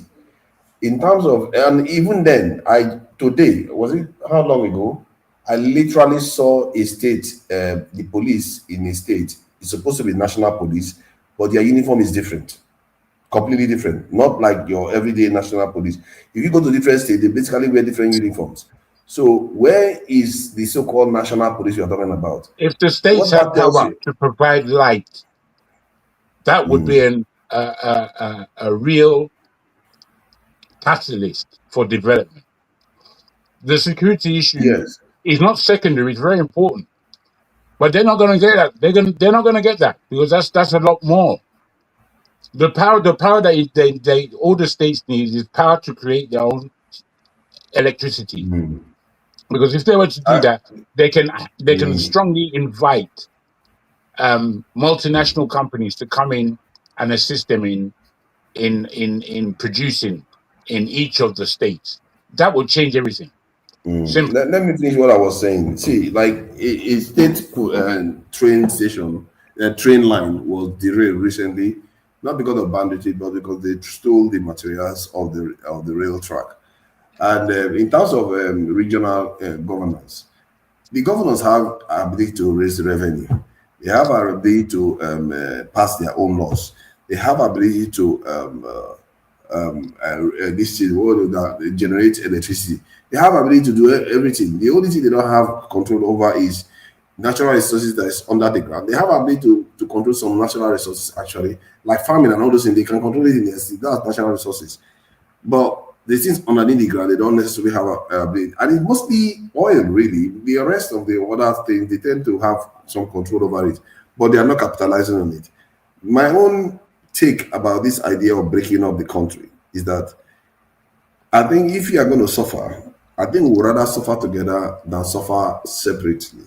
But the truth is that almost every other African country is suffering anyway. So breaking up is just going to lead you to suffer separately. What is the difference? At least if you suffer together, rather than suffering alone, isn't that the whole point of life? And there is one condition that is better than the other, and one condition has more potential than the other. And being separate and suffering just leaves us in the condition that we were before, just after the colonial powers arrived, where they can do whatever they like with us again.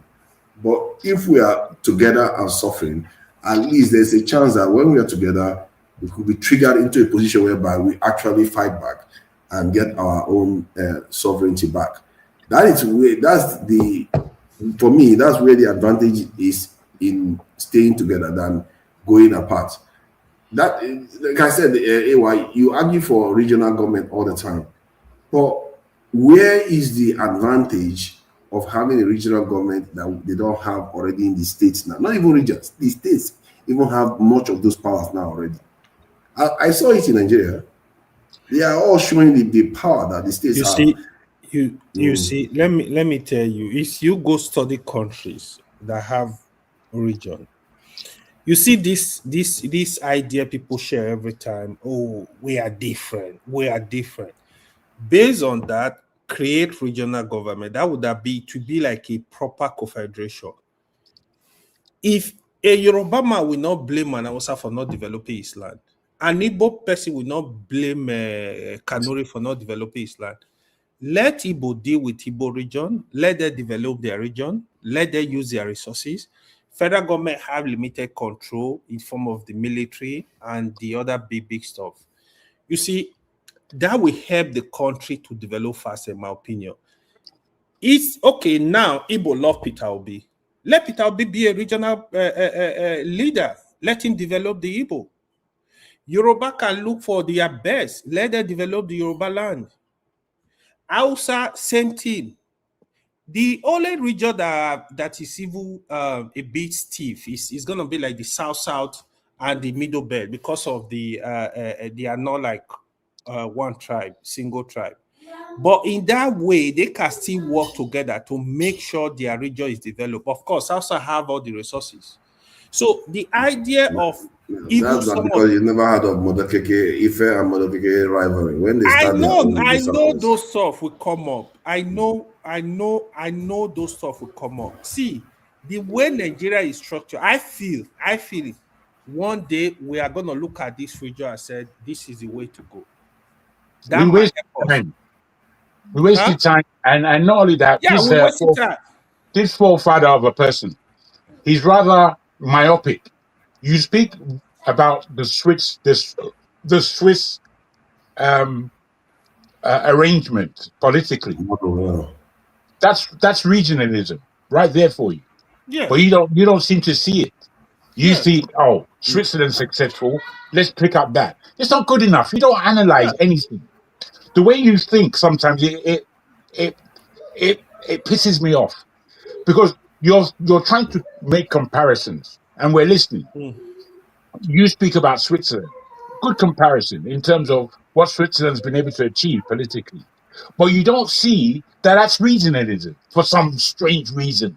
The regionalism that we had, that was the biggest growth in Nigeria's history, but you don't see that. All you see is that it didn't work. That's the kind of thing that comes out of your mouth. It didn't work. It wasn't allowed to work because Nigerians, like you, are stupid. I'm sorry to be like this, but I get. You are coming here and insulting me, Jaguar. I'm sorry to be like this. Why do you struggle to maintain Listen. civility? Listen. Why do you struggle to maintain I'm civility? not going to repeat it. I already said what I feel in terms of speaking to you in this way. But I don't believe we're serious. I believe that we're having a chit chat, and there's no time. You see, what makes you think that what I just told you that states were regions on themselves? Is states, we have regions, 36 regions in Nigeria. They are behaving like regions themselves. The states. No, that right now, by the time they've created states and operated an American system, we're not up for an American system. We're not up for that. You remember that after our independence, before that time, we had a British system. We carried this British system on for 6 years before it all imploded. And then we went into war. And then by the time the war was over, we created an American system. We're not Americans. We're Africans. And we're Africans that learned from the British.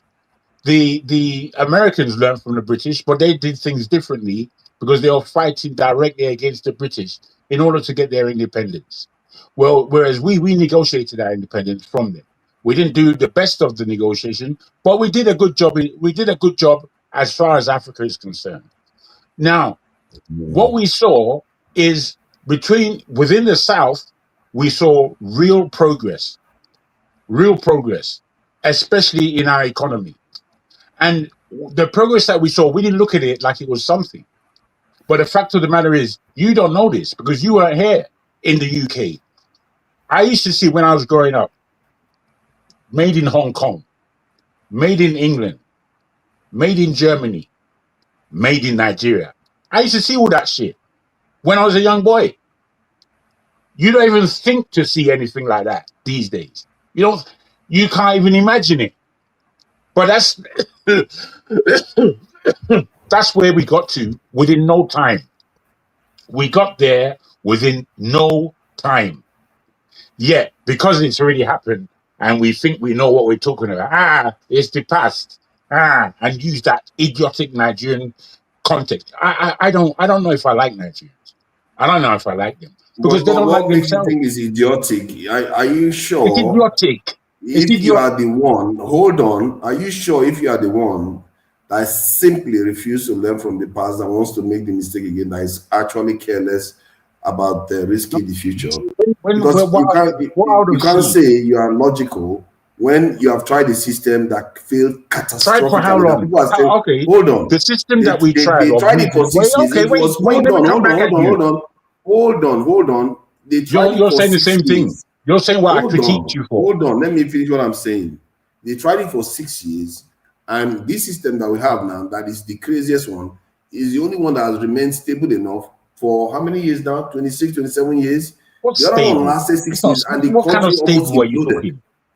Nah, bro, I don't. Without resulting into a civil war. I don't follow it. I don't follow what you're saying. Fofana, what do Let me you finish. You know, I've just come here. I've been listening. Let me speak because of what forefathers is saying.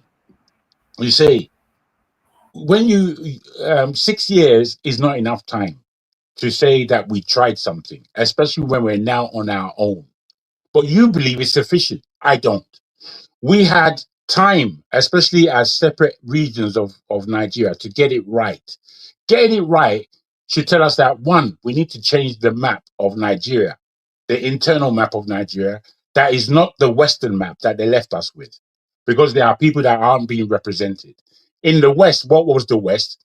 You can see we allowed for the Midwest to come through as people who did not want to be in the West with the Yorubas.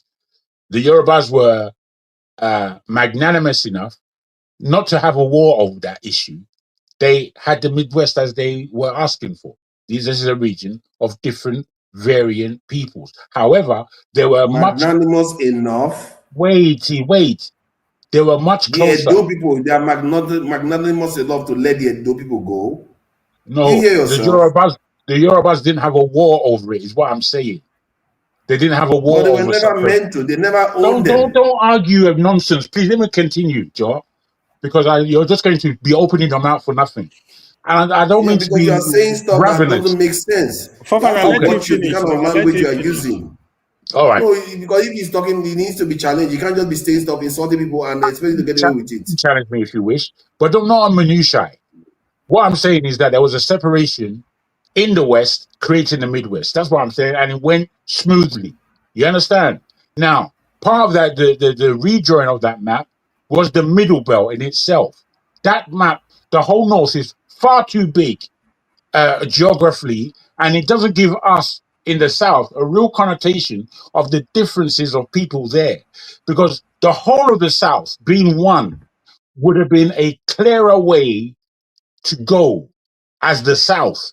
But because of our own level of pride in the South, which was far too much for anybody to countenance, we now had 3 regions in the South, and we had one big North, whereas the North is at least, I don't know, you can get at least 5 regions out of the North, but let's say Hausa, Kanuri, and the whole Middle Belt. 3, yeah? We never did that. Nobody had the consciousness to do that. It's taken us nearly 60 years to even figure it out, and it's not figured out right now. You see, I believe that we're not conscious. We don't even know how to think. What we know how to do is copy. Instead of thinking about the country that we're actually in and how to perfect this nation coming together. Countrymen, we don't think like that. And it's always repeated on this. My brother, forefather, when I listen to you, and I don't mean just to be critical, but when I listen to you, I see no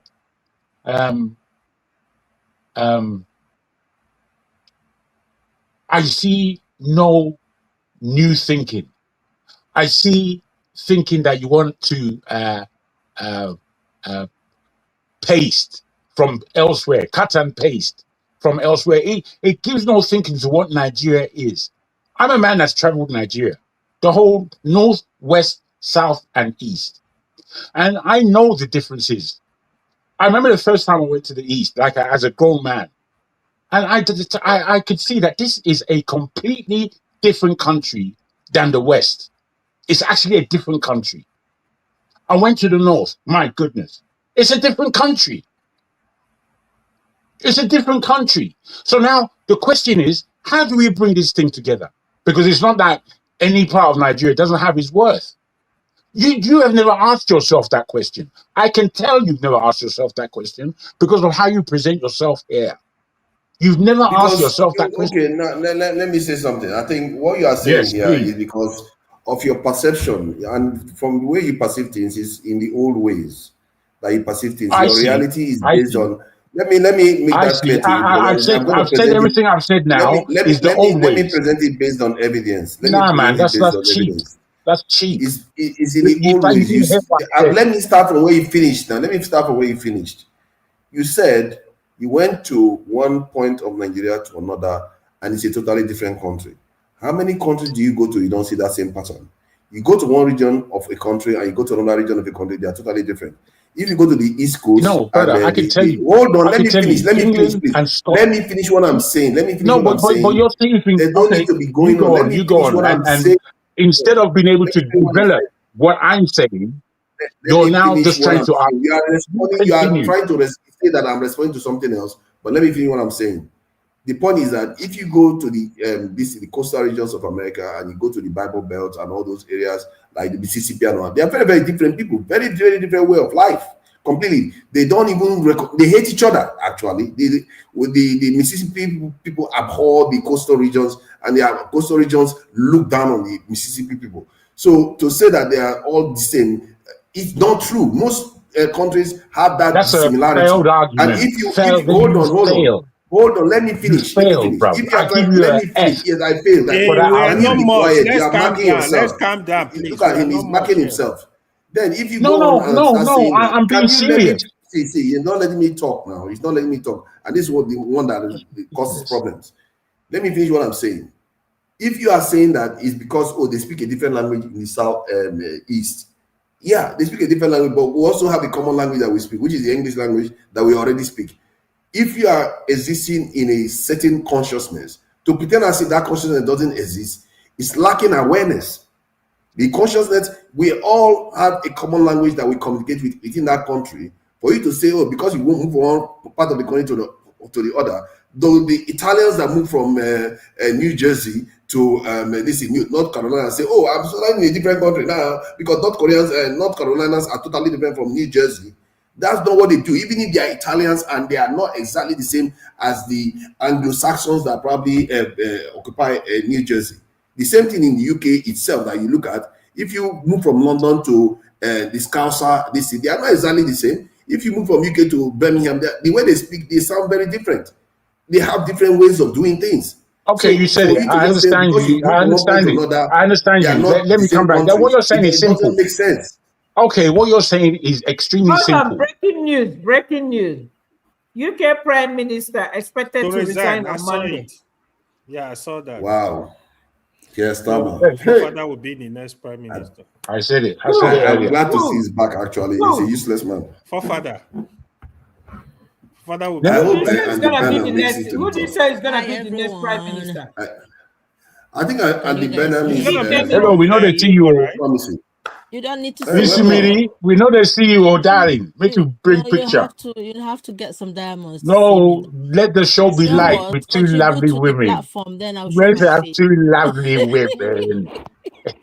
Just contribute, show your love to forefathers, and then I'll show my face. No, I'm not easy today. Today I'm completely fed up. Show your love to forefathers. You're just insulting. None of your ministers stay up to 1 year or 2 years, they will resign. Australia is the worst. UK is even good. You see, my friends. Guys, I want to contribute to you guys don't want me to. Yeah. Okay, make you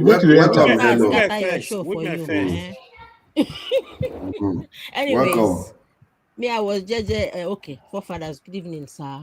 Hello, Ayo. Hello, Ify. Hello, Mr. Jago. So I was in the background listening.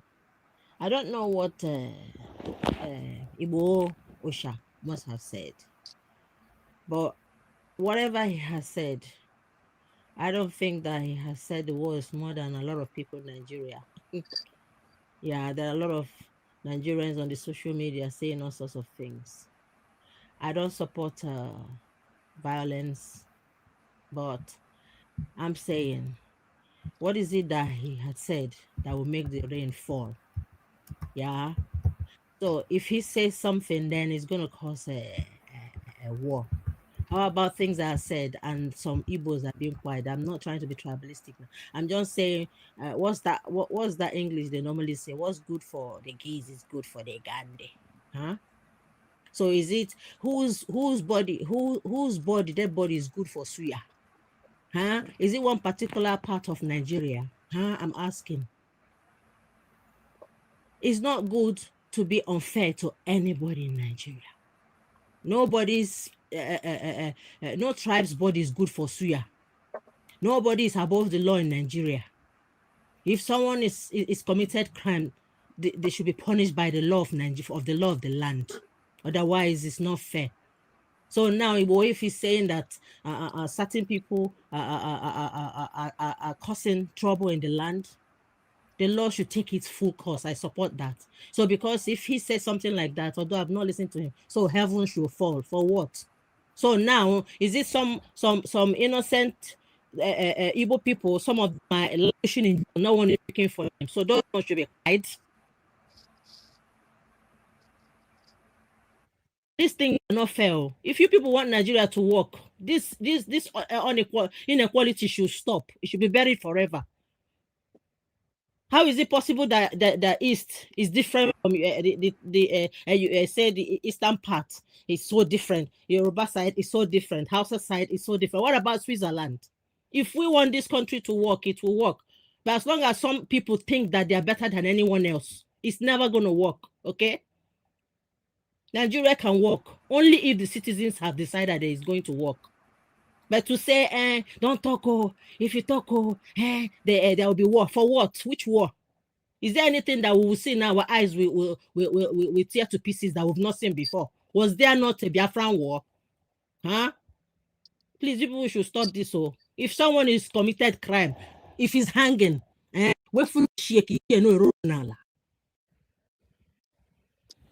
was just pissed by that. That's my own. Yeah, thank you. I believe that Nigeria can work if we all come together. We have things that can make us to be similar and divide us. I can see it. That's for me. I'm not speaking for everyone else. But if you see countries, they have similarities of things that can bring them together. Unless some people are benefiting from our divisions, then it will never work. But until everyone see pink and call it pink, and see purple and call it purple, and stop being tribal bigots, religious bigots, it will never work. It will. Never be president. Sorry, no, this is what an abomination should never be said. How do you think other people will? I hate injustice. I hate injustice. If anybody commits crime, let them deal with the person. Nothing will happen. No heaven will fall. In fact, imagine if everyone should gather now and say they are going to deal with all these bandits. Do you think they will survive? They won't. They won't survive. Thank you. Let me simply say 1 minute. Sincerely, I don't think any Nigeria is saying don't deal with the bandit, all the terrorists, or anybody disturbing the peace of the country. Some people are saying that too. I think my whole point, as I also raised, I also said something was, you see, my fear in Nigeria with the Fulani bandits ravaging the country is it will not get to a point where you will just see innocent Fulani also on the road. They will just buy them. And that will push the country to civil war. The moment you start doing that, you know what will happen? They will reply in the north. That's how crisis starts. So somebody like Sunday Igboho is a non-state actor. If he threatens, I'm going to go and be slaughtering people. If you catch bandits in the bush, the terrorists, honestly, I don't mind. Violate them. Like you have evidence, yeah, these people were involved in kidnapping, killing people. All this what government are saying we are reintegrating bandit terrorists is foolish. You need to create a special court to deal with this animal doing this. Stop saying you are rehabilitating them, you are putting them back into the society. In the West, for example, if anybody is involved in rape case, they will even monitor you. You are a threat to the society. Talk less of somebody that have killed people. You are reintegrating them into the society. If they tell you, like, that's not the right way to go, you have to show deterrent. Well, you know, How can somebody kill somebody? Let me put a question to you. For them? Why are you making excuse for them? Yeah, sorry, Jim.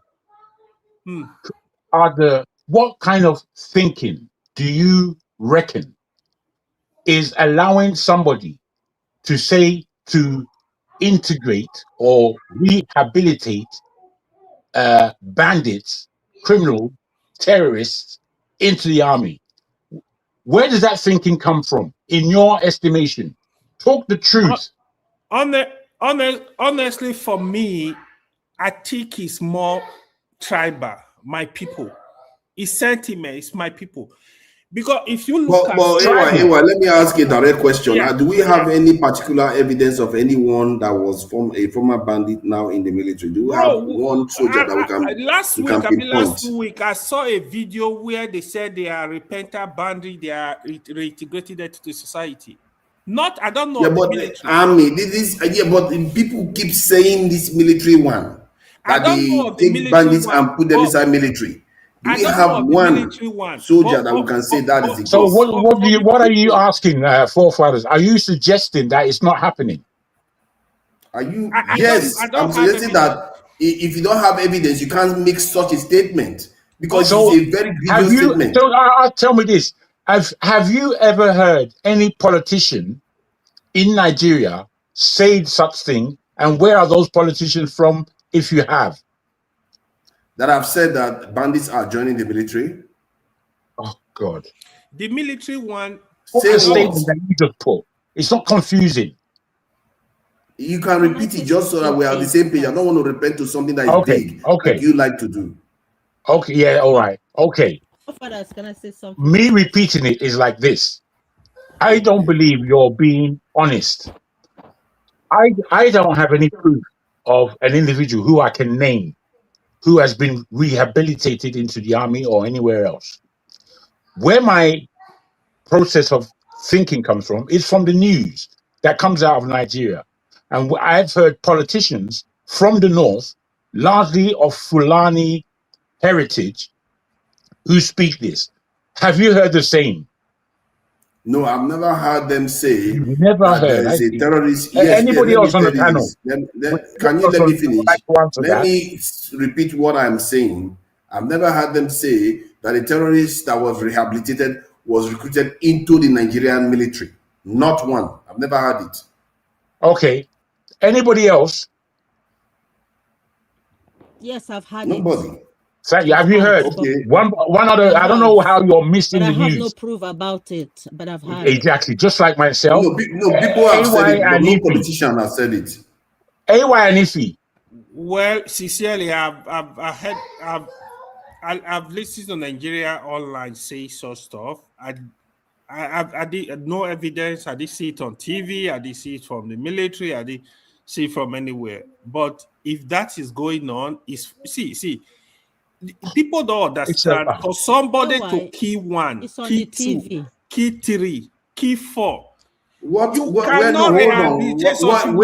on. This is a very serious point, actually. Where did we hear it on TV that they said they recruited a soldier into the military that was a former terrorist? I've heard it on the news from politicians, as I've said. Clearly. Politicians have said if you're quiet, our brothers, they don't have to. I've heard about it. I've heard about it. Yes. I don't know you other people. I don't know what you're talking. I don't know what AY and forefather are just talking. Just using mic for the free. Politicians are saying it that they can't. They should both be paying for what they say. They said it can be useful if they repent. Politicians say it even on the TV. It's not a hidden thing. It's not a hidden thing. I don't see it. But that is not the same as saying they actually recruit them into the Nigerian military. If anything, the Nigerian military has come up and said, no, this is fake news, that they don't recruit former bandits into military, that what they could do, or terrorists, what they could do is have them share information, their tactics of what they do Let me ask you inside another question use then. for terrorism, Let me ask you but another not to question. have them recruited into the military. How All will right. they even know? Wait, no, How will leave they know? him. If that's the case, tell me, the Nigerian army of the years of military rule and the Nigerian army today, what is compromising them? What is compromising the Nigerian army? What brings the Nigerian army status from where it used to be to what it is now? What status did they used to have that was so hard? Let me answer the question. I don't know. I doesn't even understand research the on question this. I'm Let me putting. answer the question. You see, during the military Listen. regime, the Nigerian military loyalty was to the country. You see, during Obasanjo government, the moment he came in as civilian president, that was when he restructured the military. He directed the leadership so the loyalty would be with the president. He was the first person that, because of the money he gave out, a lot of stuff he gave out, that's why even today, look at Tinubu government, for example. If you are not loyal to him, he cannot put you into the military security apparatus. So that's not what it's supposed to be. Military loyalty is supposed to be to the country. If you watch exactly what is happening in Iran, IRGC, despite they have some level of loyalty to the supreme leader, I don't think that's answering the question. I think that's mucking about with language, which is what people like. The question was direct.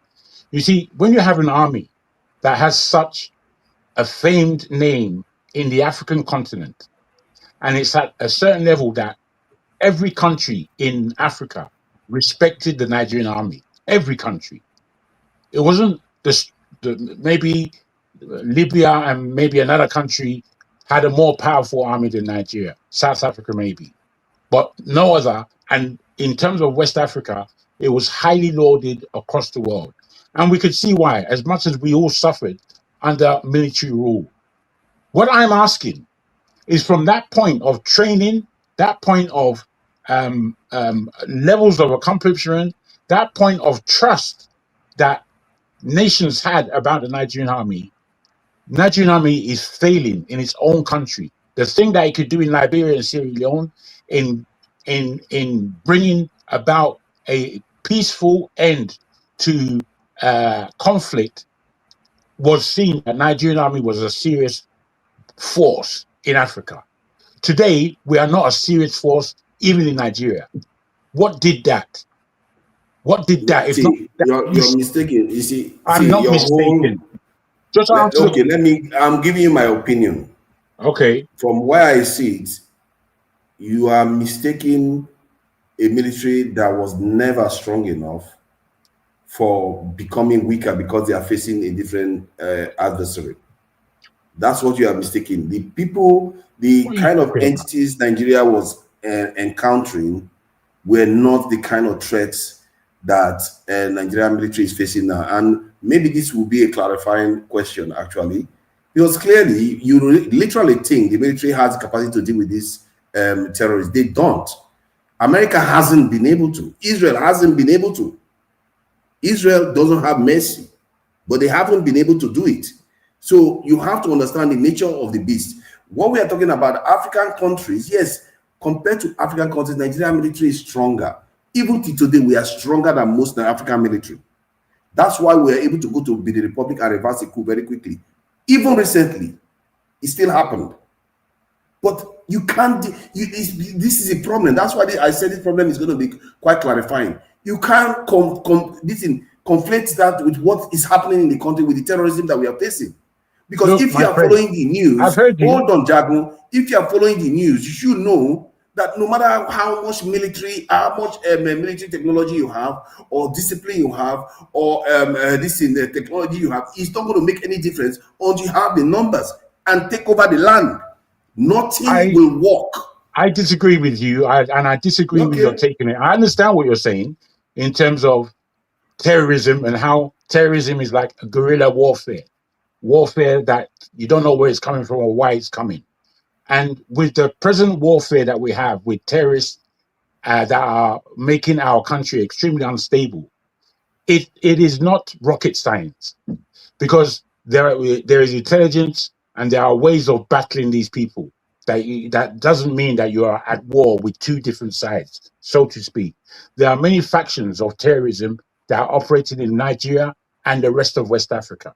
Now, when you see that, somebody like me, who thinks clearly and doesn't think with a jumbled mind, in that crazy place called Nigeria, the people who were suffering this thing, Niger, Burkina Faso, and Mali, who have been suffering the same rubbish for a long time, I would have joined them. I would have shown them, or not shown them, discussed with them exactly how we're going to get rid of this thing and how we're going to get to the bottom of it. Part of that is the American and Western inclusion for terrorism, including France and England. A second part of that is hardcore jihadism from Fulanis and Tuaregs. These are the people. And then any other little levels. And we are going to target them. You're doing like it's some kind of rocket science. All fighting terrorists is just changing your modus.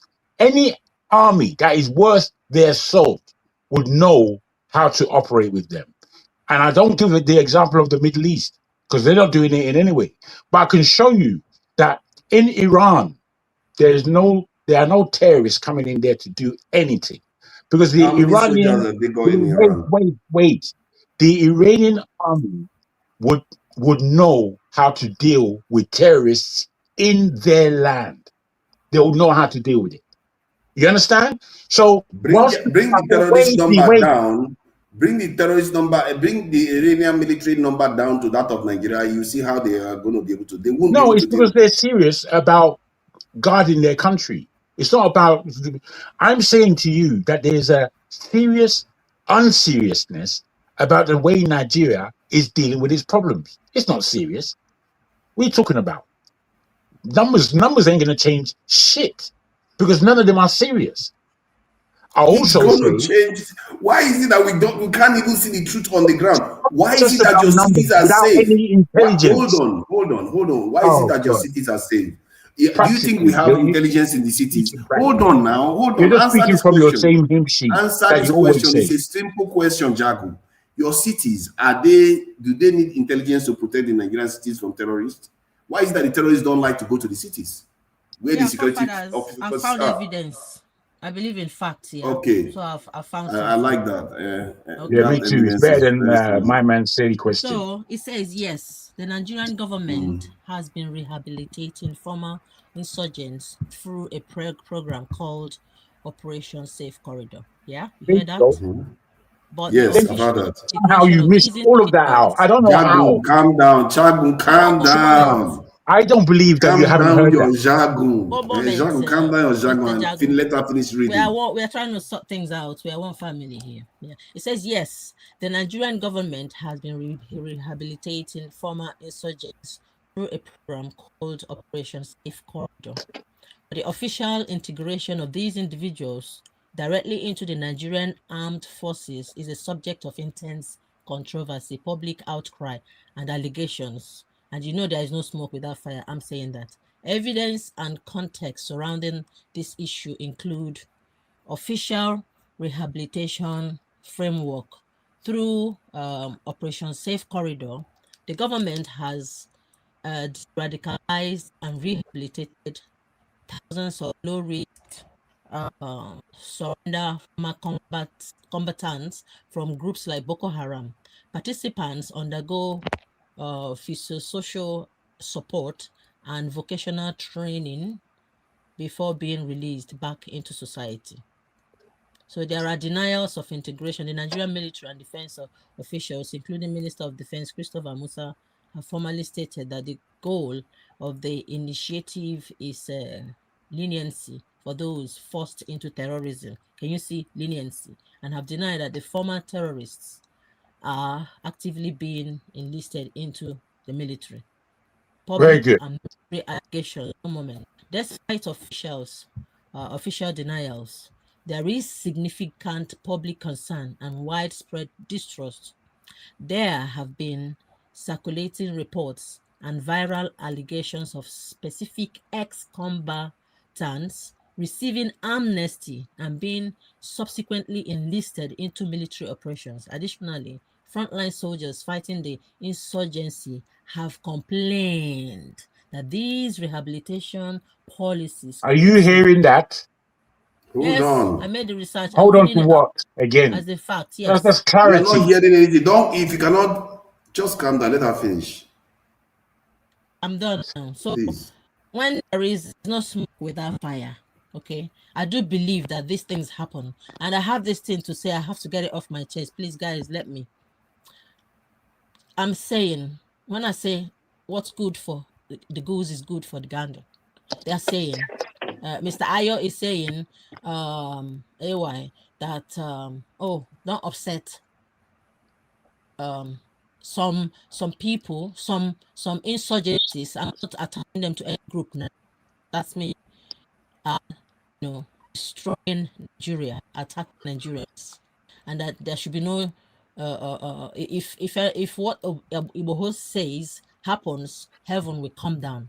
And my question now is, because this is the truth, and I fear no one, and I speak this truth even to the grave, that so what happened to the people when there was Operation Python dance? Was it not a voice crying in the wilderness, and then someone goes to gun them down, regardless what power they have? So those families, are they supposed to wage war against the government? Should there be civil war for that? Are they not human beings?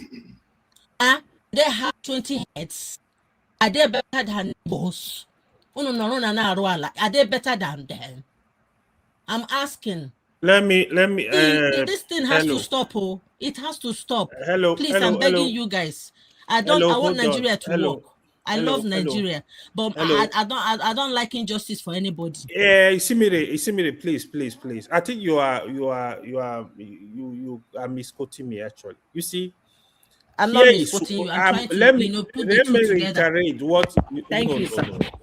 If you go back to Nigeria Civil War, part of the issue that led to Nigeria Civil War was the killing of the Igbos in the north. People don't understand that. So that killing was what really raised the hunger level so high that when you start targeting a tribe and you start killing them, the other people will not go and sit down. It's just like, for example, if the Northerners, the House of Fulani, decide to say, we start killing Yoruba in the north, you think Yoruba are going to sleep? Or you start killing Igbo in the north? Igbo will look for the Northerner in the east and kill them too. So talking about that really one, get me right. I'm talking about recent issue that happened now. If we say we will spare this child because this will happen. Okay, I believe that anyone that is done wrong, regardless where they come, freaking area in Nigeria, should pass through the law.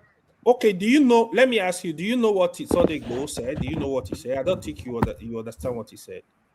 He said that if the people are not released, he will start killing the Fulani across the Yoruba land.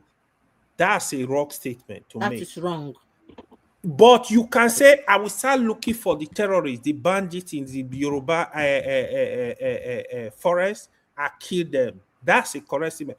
When you measure a tribe, you start killing Fulani, you are going to lead the country to a civil war. That's what I'm cautioning people about. Okay, my we bad. Don't need, you. We don't need a civil war. It's not going to help any of us. We are going to pay for it. The trauma coming from civil war is too much. She says she misunderstood you. I understand. Yeah, sorry about that. Let me just say this to you, forefather, if I may. One moment, please, guys.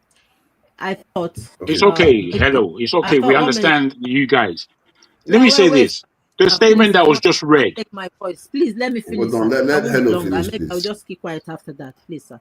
Thank you very much. I'm making this straight now. I thought maybe it's about the issue was that Igboho was condemning the terrorists and stuff like that. I'm not attaching the terrorism to any particular group of people. I just believe that it's high time for these people to be arrested. It has to stop. I've had enough. So I thought maybe he's trying to pamper those people and say if anyone touches those people destroy Nigeria with guns, that there will be civil war. Yeah, I agree But with if you. you all said to go 100%. and kill innocent Fulanis, I do not support that. Yeah, I don't support that at all. that's what me I'm again. You see, there is something there. Okay, it's been understood. I need to continue the conversation where it was before we Okay, go go up ahead. up Go ahead. tangent. The reason why I said what I said, hopefully you guys still remember. There has been a change in the Nigerian army, and I believe what Insimeri just read is the major catalyst to our problems right now. Unfortunately, the politicians and the army itself is responsible for the insecurity in the country. And it's got very little to do with numbers, as Forefather always talks. It has more to do with the truth of the matter and the intelligence that the army has. I believe that the problems in Nigeria that are to do with insecurity are are are solely to do with these two factors of our politicians and army, who are basically the heads of our security faculties. Now, we can see that the armies in the Sahel of the three countries, AES countries, they are stretched, seriously stretched, as to how they are dealing with their terrorist problems. However, they are still managing well enough in that they have gotten rid largely of the Western input into the security of their land, because they invited France to do a job. France said that they were going to do a job. The only thing France did was to start digging out the wealth of these countries. That's what they did for several years. So when these people took over the military, they kicked them the hell out. And now they are dealing with the issue themselves, that they can trust their army to really attack. At the same time, they are looking after their economy the best way they possibly can, given the issues that they have. Now, I don't know why this isn't clear in people's minds. I don't know why people like to confuse and politicize things and just talk rubbish at the end of the day. The military in Nigeria is sufficient to take care of the terrorist problem in the land if they are not compromised. But because Can I ask you a simple question? Go for it, man. Can you name one country with the proportion of military versus the civilian population that has had the terrorist problem? I won't argue with you. I won't argue with you about that. Nigerian security as a whole needs to be heft up from the police to the army and to our rapid response units to do with. Then what is disagreement then? Wait. Let me finish. The rapid response units of the fire and ambulance units. These things are not correctly funded because the Nigerian government do not see it as a serious issue enough. They can borrow this money and borrow that money, but they won't invest in their army, police, and security units. It's very simple. It's not rocket science the way you are trying to propagate it to be. Are you saying that they should buy? Are you saying? I'm not saying. I'm actually saying it's very simple. We already have the people. We already have the security. Proof of concept in the cities. It's a very simple thing. We've already shown that the Nigerian security forces can secure a city. All we need to do is scale it up. That's all. They're not really securing the city. When these people are ready to take over the cities, they will do so, given the way it's going. All it is a matter of time. The fact they're in mine in your villages should be a sufficient enough warning for either the government to start focusing on the rural areas, or indeed to arm its people. If they don't do one or the other, then it's going to continue failing. Yeah, if my village let me add this to the point you just made. If the cities are going to fall, is because the terrorists have gained strength from consuming the countryside and the suburbs. Again, that's the point I just made. I said eventually they'll get there. No, wait, forefathers. You don't have to say. My point is that, hold on. My point I made was that they should scale up from the city to all the outskirts too. And you are saying that they are not capable of securing the city because they sooner or later they will make it to the city. I'm saying clearly. The reason why they can make it to the city because they didn't push them back at the suburbs. That's why they will keep coming in. Well, no, it's not just that. It's a question of power and intelligence in terms of what is being organized by these terrorists. You know, sometimes we don't understand, me included, don't understand why terrorists are even in Nigeria. But the fact is, they are in Nigeria. They're being propagated with some level of intelligence that seems that it's greater than the intelligence that the Nigerian army themselves have. So they're 1, 2, 3 steps ahead of the Nigerian army in terms of what they are doing. The Nigerian army, unfortunately, seems like they're dragging their feet as far as securing the country is concerned. So once the go ahead is stated by these terrorists, entering into a city doesn't mean shit. It just means that more people will die. You're saying what I'm saying in a different way, and you think you're making an argument. You're not making an argument. I'm saying that the way our country is going wrong and then wronger is because they are not really tackling the issue. They don't care about the issue.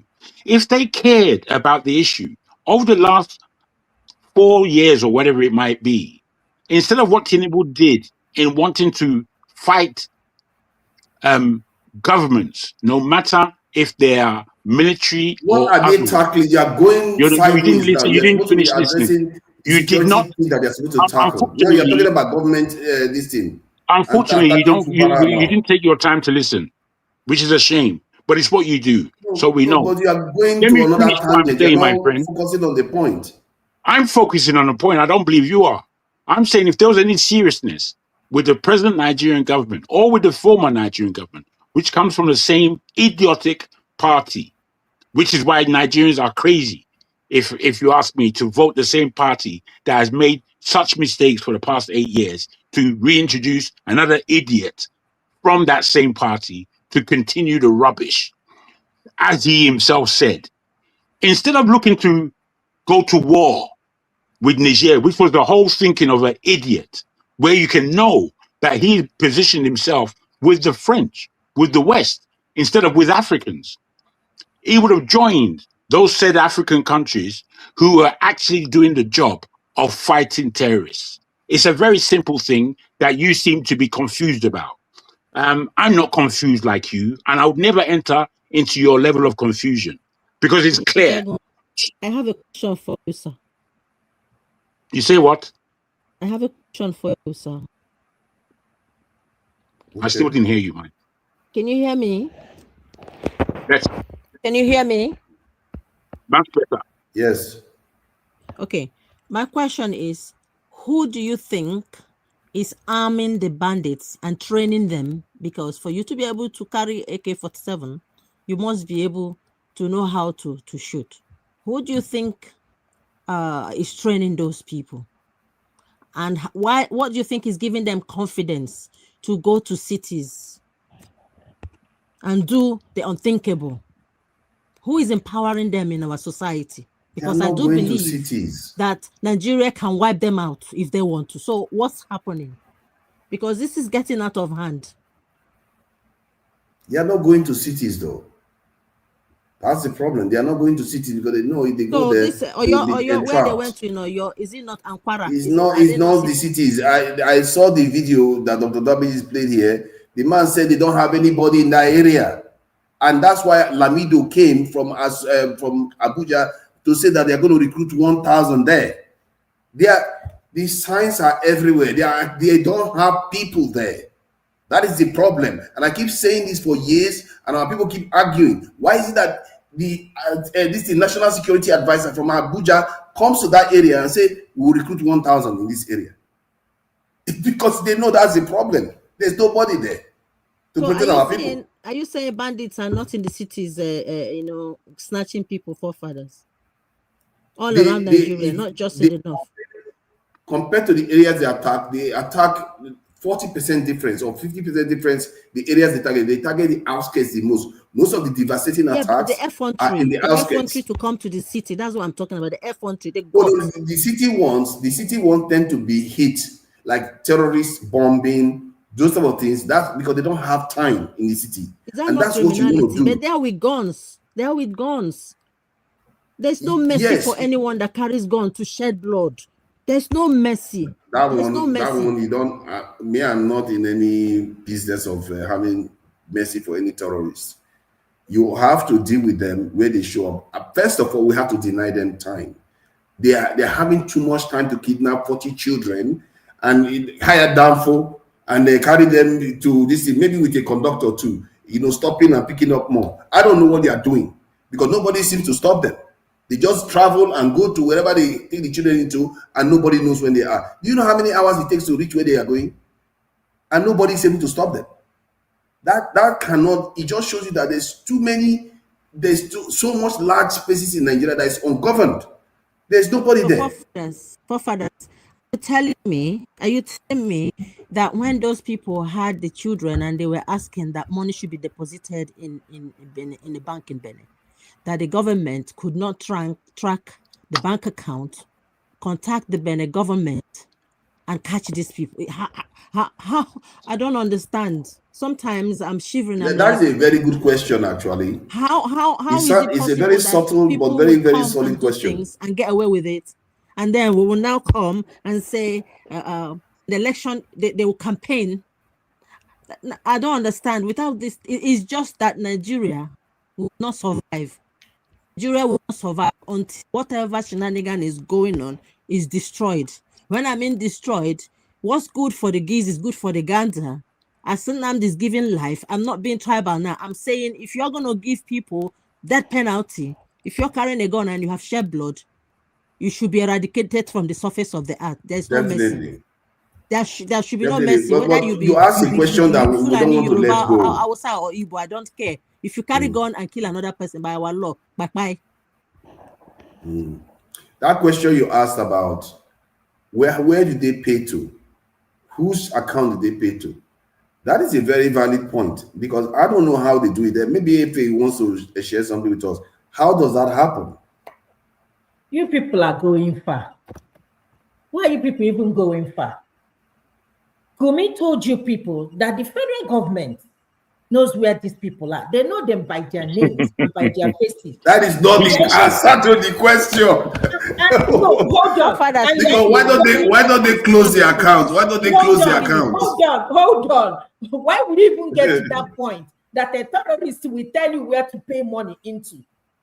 I don't even understand. How did you even get to that point that a terrorist will tell a government where to pay the money? How does this thing even sound? I think they are using cash. I think they are using cash now. This is ridiculous. I think they may be using cash because I remember they were saying they count the money. They use cash. They use cash. That the government doesn't want to do anything about this insecurity. To be honest with you, simple. They don't want to do anything. On that front, I agree. On that front, I agree. Remember, somebody asked a question on the floor of National Assembly. Who gave the order to evacuate the police in that school where students were kidnapped? I think in Borneo. There you go. Who gave the order? Up to today, they haven't answered. Who gave the order? Okay, good. It's a fair question to ask, but it will be very misunderstood. Madam, let's be careful. See, just because somebody gives an order doesn't mean they are implicated in terrorist action. Anything about security. Hear me out. Hear what I'm saying. Let the person come up and speak and tell us why he made that decision. Let me give you a scenario. The Nigerian military is stretched everywhere. I think we don't understand the situation our military is facing. They are stretched everywhere. What if, there's another village that they are threatening, and they need to go and protect. But this one, they've been protecting it for a month or so. The terrorists didn't come back anymore. So they start thinking, oh, this one, they are now safe because we protected this one. Let's go to the next one. By the time they go to the next one, this one gets hit again. That is the whack-a-mole situation we have been facing in Nigeria. I've been saying this. You have to have people everywhere, but people get at the question you're asking. The solution is have people everywhere. But I keep saying it, people will not believe. Defend themselves. Yeah, that's going to help. Impossible way they can. And give these people jungle justice whichever way. It has to end. You give hungry people guns, that's going to help. Oh, good. You have to have security forces everywhere so that you don't have to pull them away. Once they are there, the bandits show up. You know how American police, you've seen the movies now. American police, whenever they arrive at the bank robbery or whatever terrorists are operating, the moment the terrorists engage them, they will be firing before the reinforcement will start showing up. That is what terrorists don't want. The moment they start engaging our security forces, then you get reinforcement. They are done. The case is closed. But if there is nobody there to come and reinforce any security force, or there is no security force at all, that's why they will carry 200 children, 100 children, and they get away with it. You're a strange person, my brother. Do you know my cousin? Strange, it's just a fact. Let me say this. My cousin. Am I not loud enough? No, it's not that. No, it's you're just loud that enough. It's just that the and Jaguar are too loud. Not louder. What it is? If I can just say this, madam. My own cousin, they had their house robbed. They even had an idea of who robbed their house. My cousin went to the police station to go and put down the complaint and see what they will do. Do you know what the police said to him? After he explained his issue, he said, first, you need to put down 120,000 naira for us to begin the investigation. And then my cousin just left. That's why I said, Mio, if I'm in Nigeria, now AK-47, at least 5 of them will be in my possession. Simple. Because Nigeria is not a serious place. It's a place full of people like you who will talk to the highest level but can't do shit. Can't do anything. The way you speak, it just tells me that you can't do anything. Sometimes I listen to you and I think, you know what? It's good that there are people like Forefather who have a notion about the security deficit. They care about it. But as I listen to you, all your utterances are to us. They're not going to the Nigerian government. They're not going. Why do you always do this? You and Forefathers back and forth. I keep telling you, not for me to agree with you. Two of you, eh? Jago has to be like this. Something that will work for Nigerians. We are not here to throw punch at each other. I don't know about that. Me, I'm speaking my own. Jago wants to fight. Forefathers, wait. By my research, I found out that the insecurity in Nigeria is multifaceted. It's like where there is lawlessness, a lot of criminal gangs, but the from every level, from every department is rising, and it has a political wing as well. That some people who want to go into politics may not have enough money, and they have boys on the ground doing stuff for them to harness money for them to put into politics. But all the money stolen from Nigeria are not being used for politics. They use it for their families to send their children abroad, and then the banditry money, they use it to go and do election and want Nigerians to vote them. That's what I think. So the people who are furnishing these foot soldiers to go and do banditry for them, who are young people and kids, are working for some mafia people. And until the head of the snake is being, removed, it will not solve any problem. When the youngsters are being caught, they will be punished, but they can go and recruit more people, more foot soldiers for them on the ground. And this thing is like a circle. And Nigeria will be overrun because lawlessness is business for these top people who are doing this banditry stuff because they're earning money from it.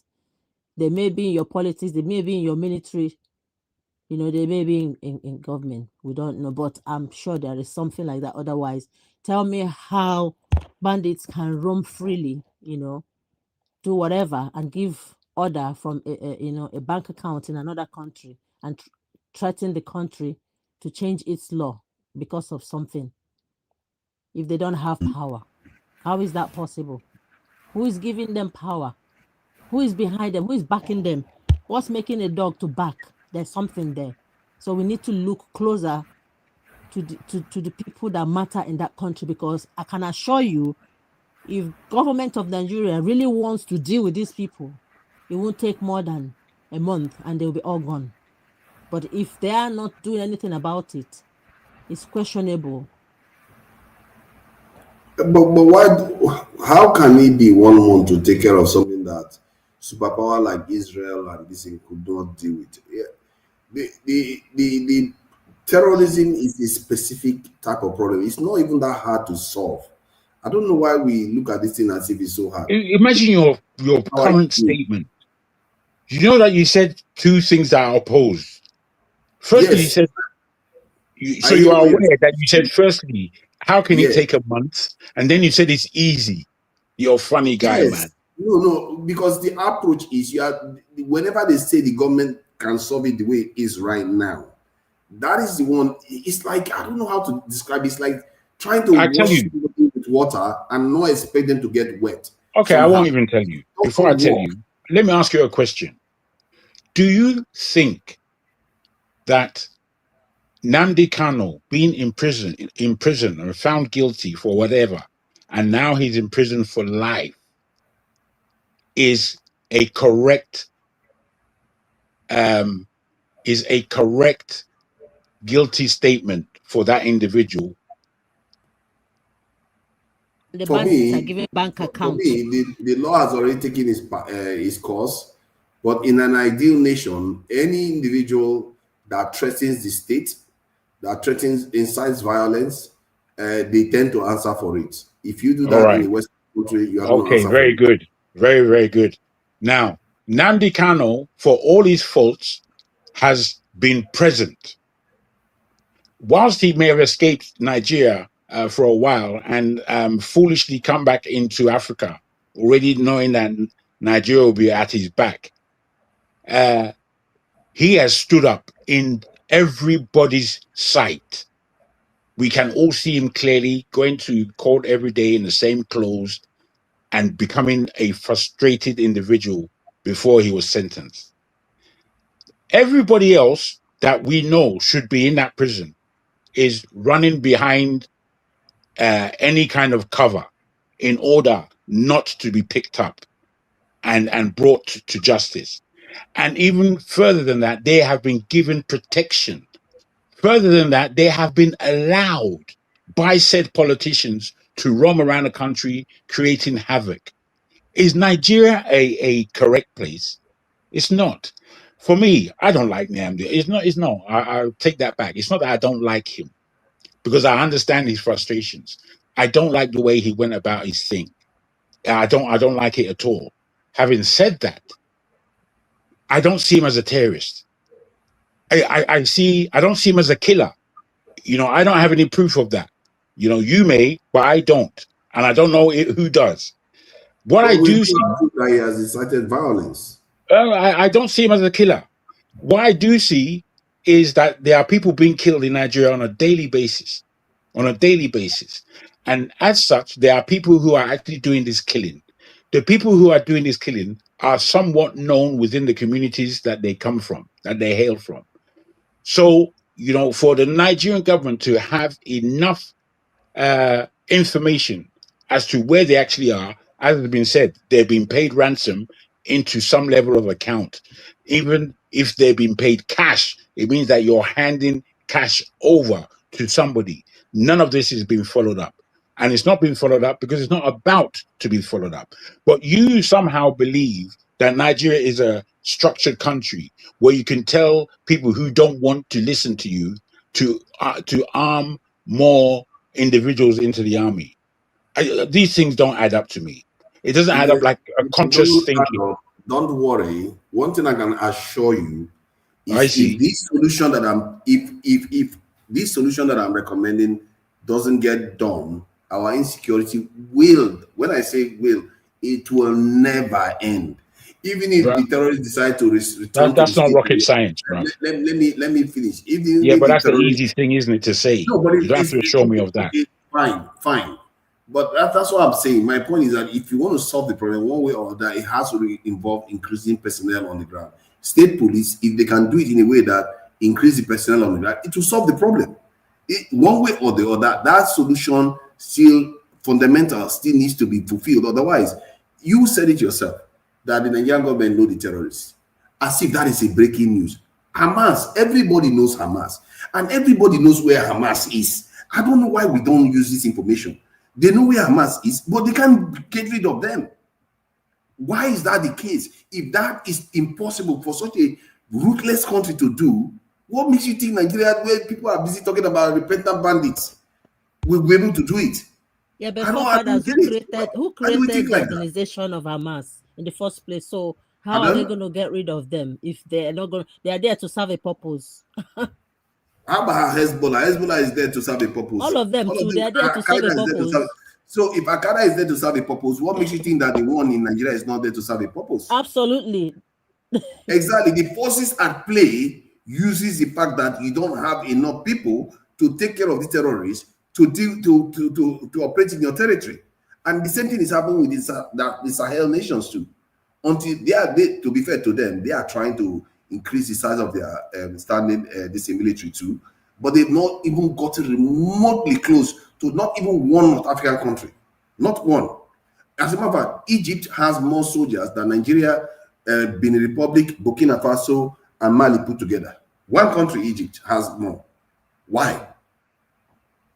Why is that the case? Let me just chip this in for all of you, for people that like to insult people who come to the panel on the chat session. Just this message is for you. Last time I came, it was the last time I ever read any chat. As I've been here today, I've not even read the chat. I'm not being petty. Just to let you know, whatever negative thing you will type there, I ain't gonna see it, darling. Okay, thank you. Well, this ruffle chat. You see, can you guys contribute to the show? Because Dr. Damage but I hope you guys are liking and subscribing and sharing. This is very important to keep the channel going. Like, share, and subscribe, as they say. All these people in the chat like to attack people and insult people. That's all they are good at. Makeleri, I can see you. They know how to cuss. I can't read your comments. That like to insult. They come here and insulting us left and right. So let's see what other information, because the general that died was the reason why we started talking about insecurity issues. Now I think we can move to this prodigal's son or child, or I don't even know anymore of the Africa, the South African situation. I really like the fact that Ojukwu is now the foreign minister. It's always been an important thing, because I feel like when Abike Dabiri was the front runner talking on behalf of Nigeria, she didn't do a good job of it. To be fair, to me, she tried, but she's done a lousy job. The way this Ojukwu is tackling the issue, I feel like she's coming across more, she's leaning forward. So recently, she was talking about how Nigeria is annoyed with South Africa, that Nigerian government are ready to take measures to counter what South Africans are doing. So I learned recently that Nigerian government actually denied a South African company monopoly in the way MTN. I think when you gift somebody data or borrow data, the company that handles it, that is based in South Africa, is not even here. They are making hundreds of millions, maybe even $1 billion every year from that contract. The Nigerian government has opened it up to Nigerian companies to compete in that market too. So you can see that they are actually reacting, doing things to deal with this South African wahala. And the South African people too, they are cancelling their concerts. The musicians, if they want to go overseas to go and check their backside in Africa, which Africans are their market too. It's how that country is. Most of the business they make money from overseas is from Africa. So now Africans are beginning to cancel them. Africans are supporting any football team that is playing against South Africa. So many people are arguing that South Africans have been conditioned to do this. I think AY shared some information with me about what happened in South Africa, where Nigerians, so fellow Nigerians are going there selling drugs to South African children and family members. That 400,000 South Africans take heroin every day in South Africa, and that those drugs are provided to them by majority, that's most of the overrepresented by Nigerians. So that's why they tend to target Nigerians. So I don't know how I think for me, in my mind, I'm going to think that both sides have a point on why they are behaving the way they are behaving, but they shouldn't have been attacking innocent people. I don't know what you make of it. We are now trying to punish South Africa. I don't know. Our leader just failing on this one too, because how is it that they allow our own fellow Nigerians to go to South Africa and get their people drug addicted? 400,000, and those 400,000 people have family members that they rely on, and they are going to pull those family members down with just heroin alone. We're not talking about other drug, cocaine, and all the other things that are going on, or prostitution. So what do you guys suggest that we as Africans need to do to take responsibility for our own actions that resulted in what South Africa is going through now? Because I don't think this is only one-sided. It's like we too have contributed to the situation that has occurred in South Africa right now. So I don't know what you make of it, Jaguar. I'm sure AY has dealt with this, talked about this before. So Jaguar, what do you make of it? Where do we take our own responsibility for why the South Africans are reacting the way they are reacting? 400,000 heroin takers. If you don't mind, forefathers, I will speak in turn about this, but I will point out one thing, not to do with the question you asked. The question you asked is very good.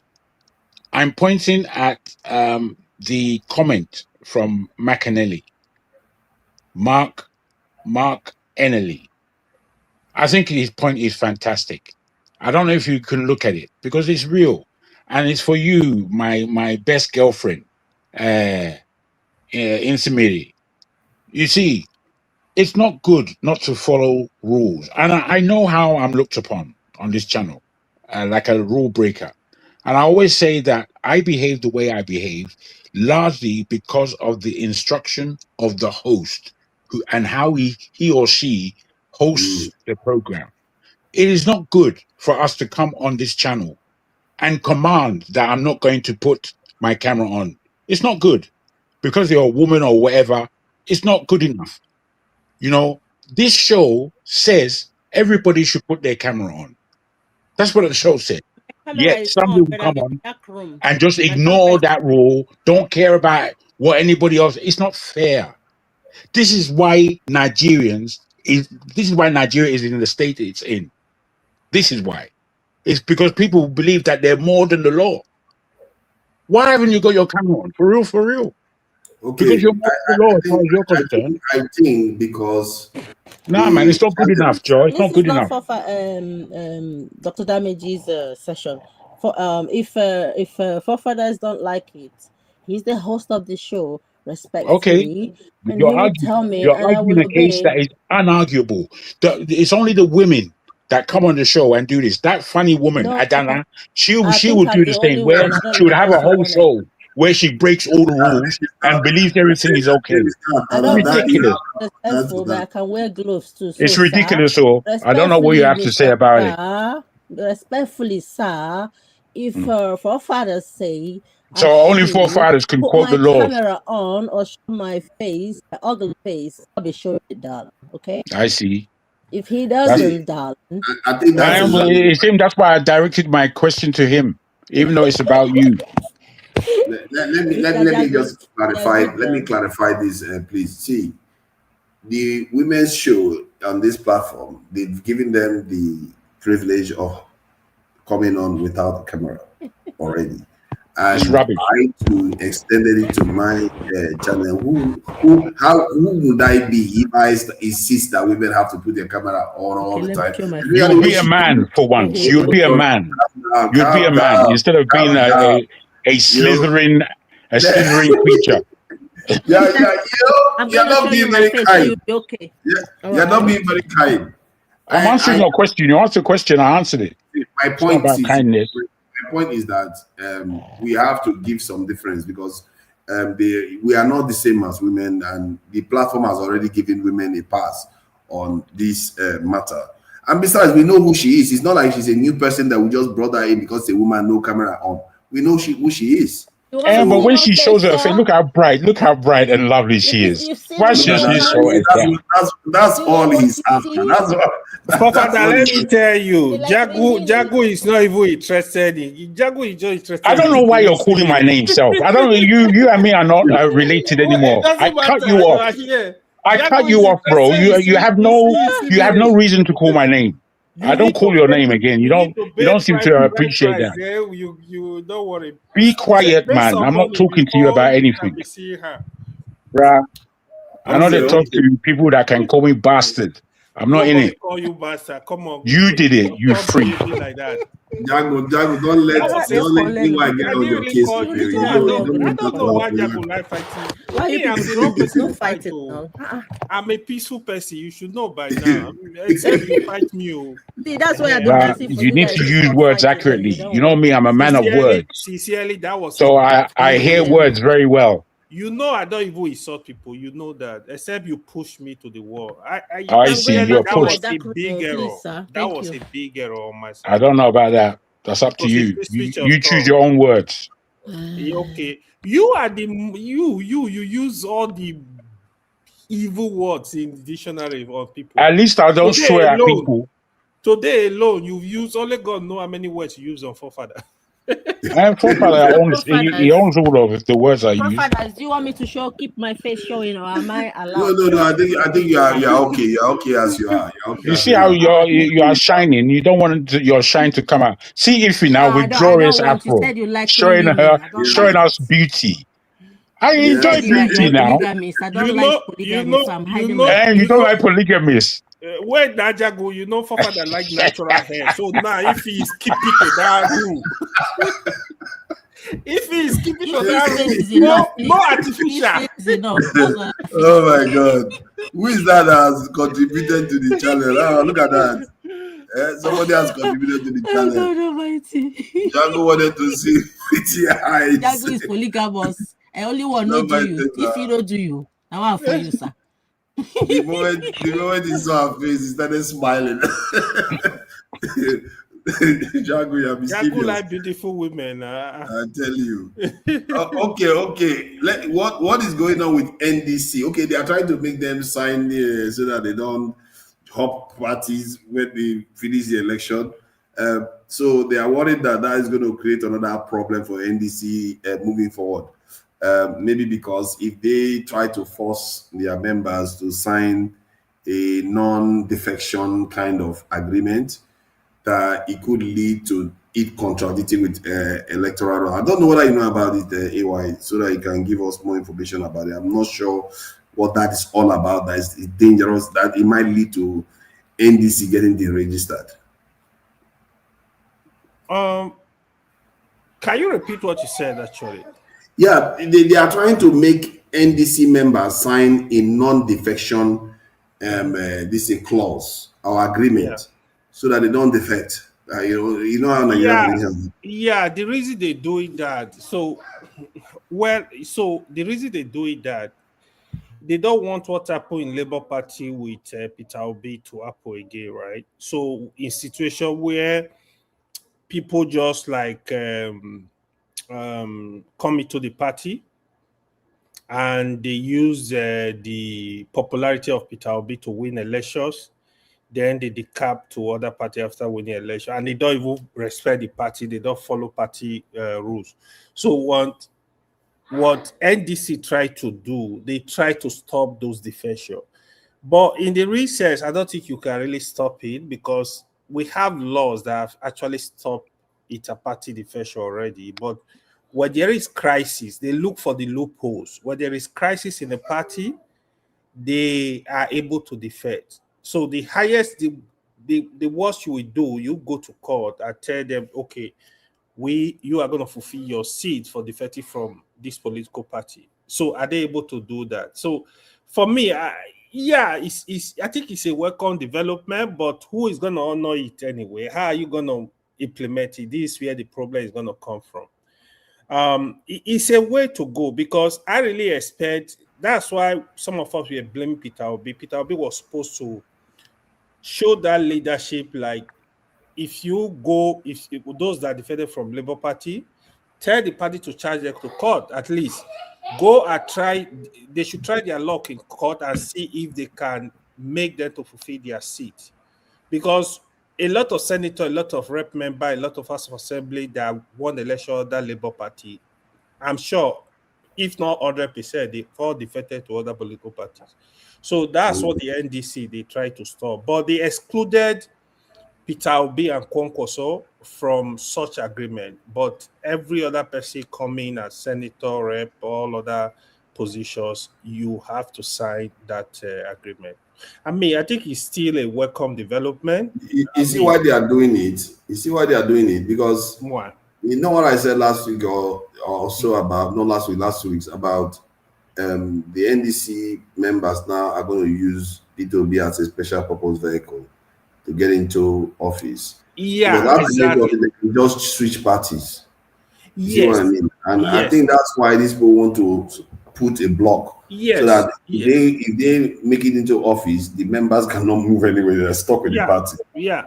You know, because of the influence of Peter Obi in 2023 election, a lot of people won election that you didn't even expect them to win election. For example, in Edo State, the senator from Edo South was not known to anybody. He was not even a politician. So he just bought a form, and because of the Peter Obi wave, he won the election. There was a Okada driver in Kaduna that won election because of Peter Obi influence. In the Southeast, a lot of politicians won election because of Peter Obi. They all defected. So they try to prevent that, because if Obi starts his campaign and is able to gather that momentum, a lot of they will still win a lot of seats, right? So they try to prevent those people from moving to other political parties. But however, the big problem is our political parties, they lack ideology. This is problem number one. If you ask NDC, what's the ideology? Nothing. APC, same. PDP, same. So it's basically more like they are all the same team. They are just jumping around. They are just moving around. The party don't even respect the law. All of them are corrupt in position of candidate. NDC are doing same. APC are doing same. PDP are doing same. All other political parties are doing same. So I don't know. Nigeria is a bit frustrated. It's scary in such a way that even the people you trust, sometimes you begin to doubt them. If they come into power, what are they gonna do? So no party have really shown leadership. Even in this primary, ADC, APC, other parties, same thing, position of candidate. It's a major problem. That problem number one. You know, there was something somebody told me about this defection issue. That in the states, the state, let's say a state now, a state governor says, "Hey, I'm switching to APC." So all the people down ticket and the party members, most of them will switch to APC. And I was like, why do they do that? Is it because they don't have ideology? That's why they do that. The person was trying to argue that they have ideology. I said, then if you have ideology, then why do you shift? Because if a church was, they had a referendum in the church, and the referendum decides that it's going to convert to Islam and says the church members should convert to Islam, they are not going to convert to Islam because there's an ideology there. There's a religion there. They will not convert. Yeah. So, but in the case of Nigeria, the leader says, let's go this direction, everybody just follows. And there's zero ideology. Yeah, in fact, don't even go to religion. If, for example, in America, the Democrat and the Republican, they have clear ideology. That's why you hardly see a Republican defecting to Democrat or a Democrat. It's not common. Yeah, very rare. Because if they tell you, for example, somebody is a Democrat, you will know some of the T's. That's what they are standing for. That's what they are known for. If they tell you somebody is a Republican, you know his position on some issues. There are issues that will not be too clear, but majority of the issues, they are quite clear that this is the position of Republican, this is the position of Democrat. It's just like if you measure LGBTQ, Republican, everybody know they are LGBTQ. They don't mess around with it. They tell you no. So Democrat, they are the leaders of that group. So it's just in Nigeria, it's anywhere belefe. So we have a lot of hungry politicians. Most of these people, for example, they don't have business address, they don't have office address. You cannot just sit there and say you are a politician. What is really scary now is this. The rate at which politicians are selling their houses. A friend was telling me in Abuja, you will be amazed, man. So they go sell their houses, spend a lot of money to win the election. When they come in, what do you expect them to do? They actually spend a lot of money, even for you to win House of Rep member election in Nigeria. They spend a lot because their expectation is like it's an investment.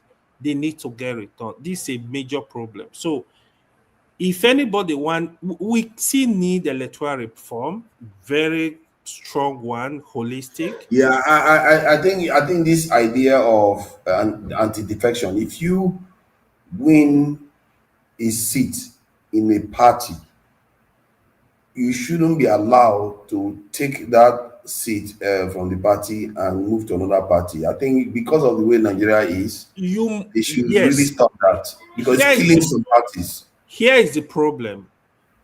They made a law that you cannot defect. They now put exception, except there is crisis in the party.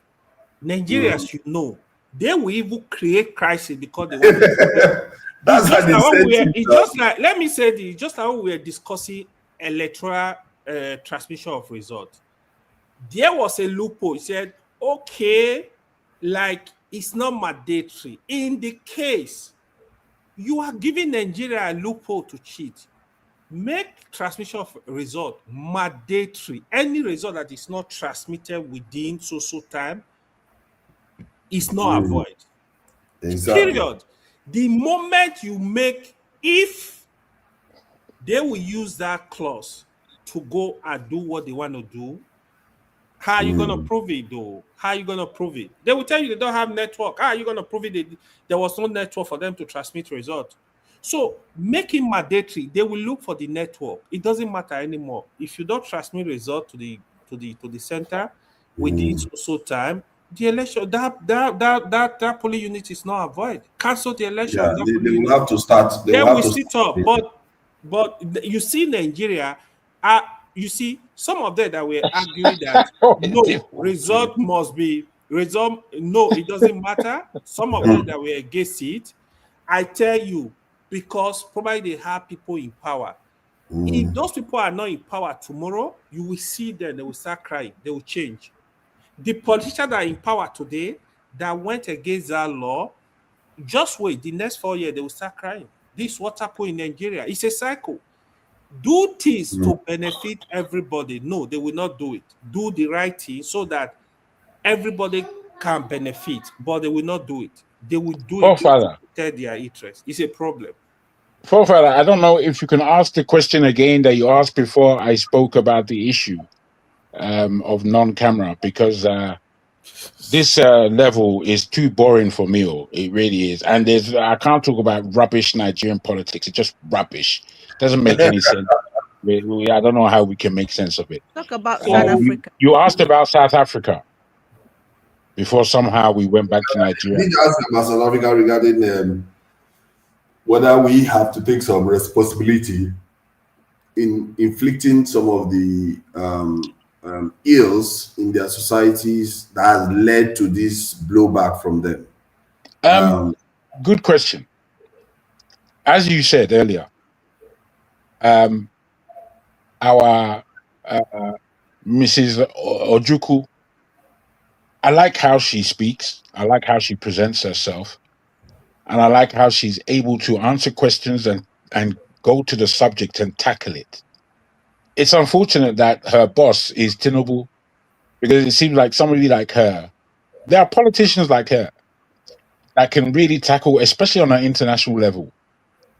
But they have Tinubu as their boss, so you can never trust necessarily what they're saying.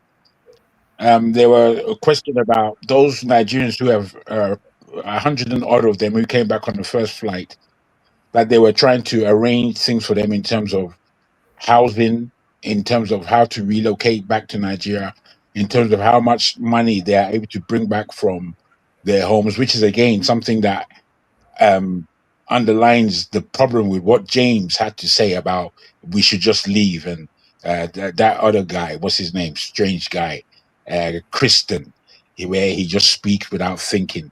Where Nigerians should leave. It's good that they told them to leave and leave, as though they haven't built up some level of wealth there that needs transferring before they come.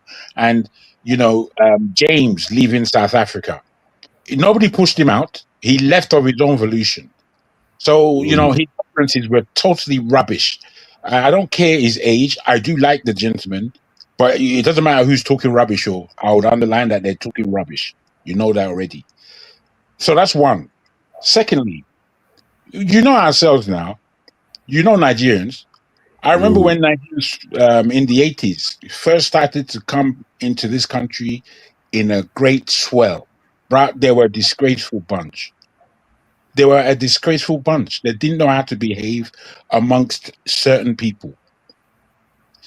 And I was pleased to see them because, I was a minority in this country, a minority of a minority.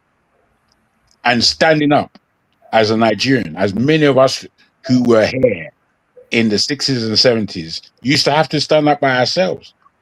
And when I say stand up, I mean against our Jamaican and Caribbean brothers and sisters. We stood up, but we were a direct minority. In my area, there was about 3 of us in an area that had about 200,000 Jamu.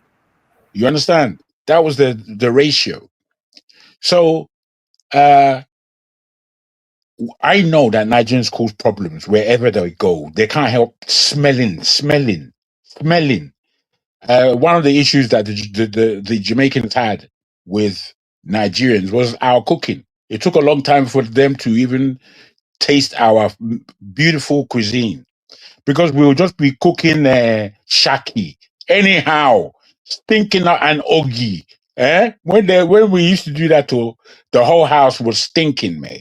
It wasn't easy. So holding on down all these are just small issues.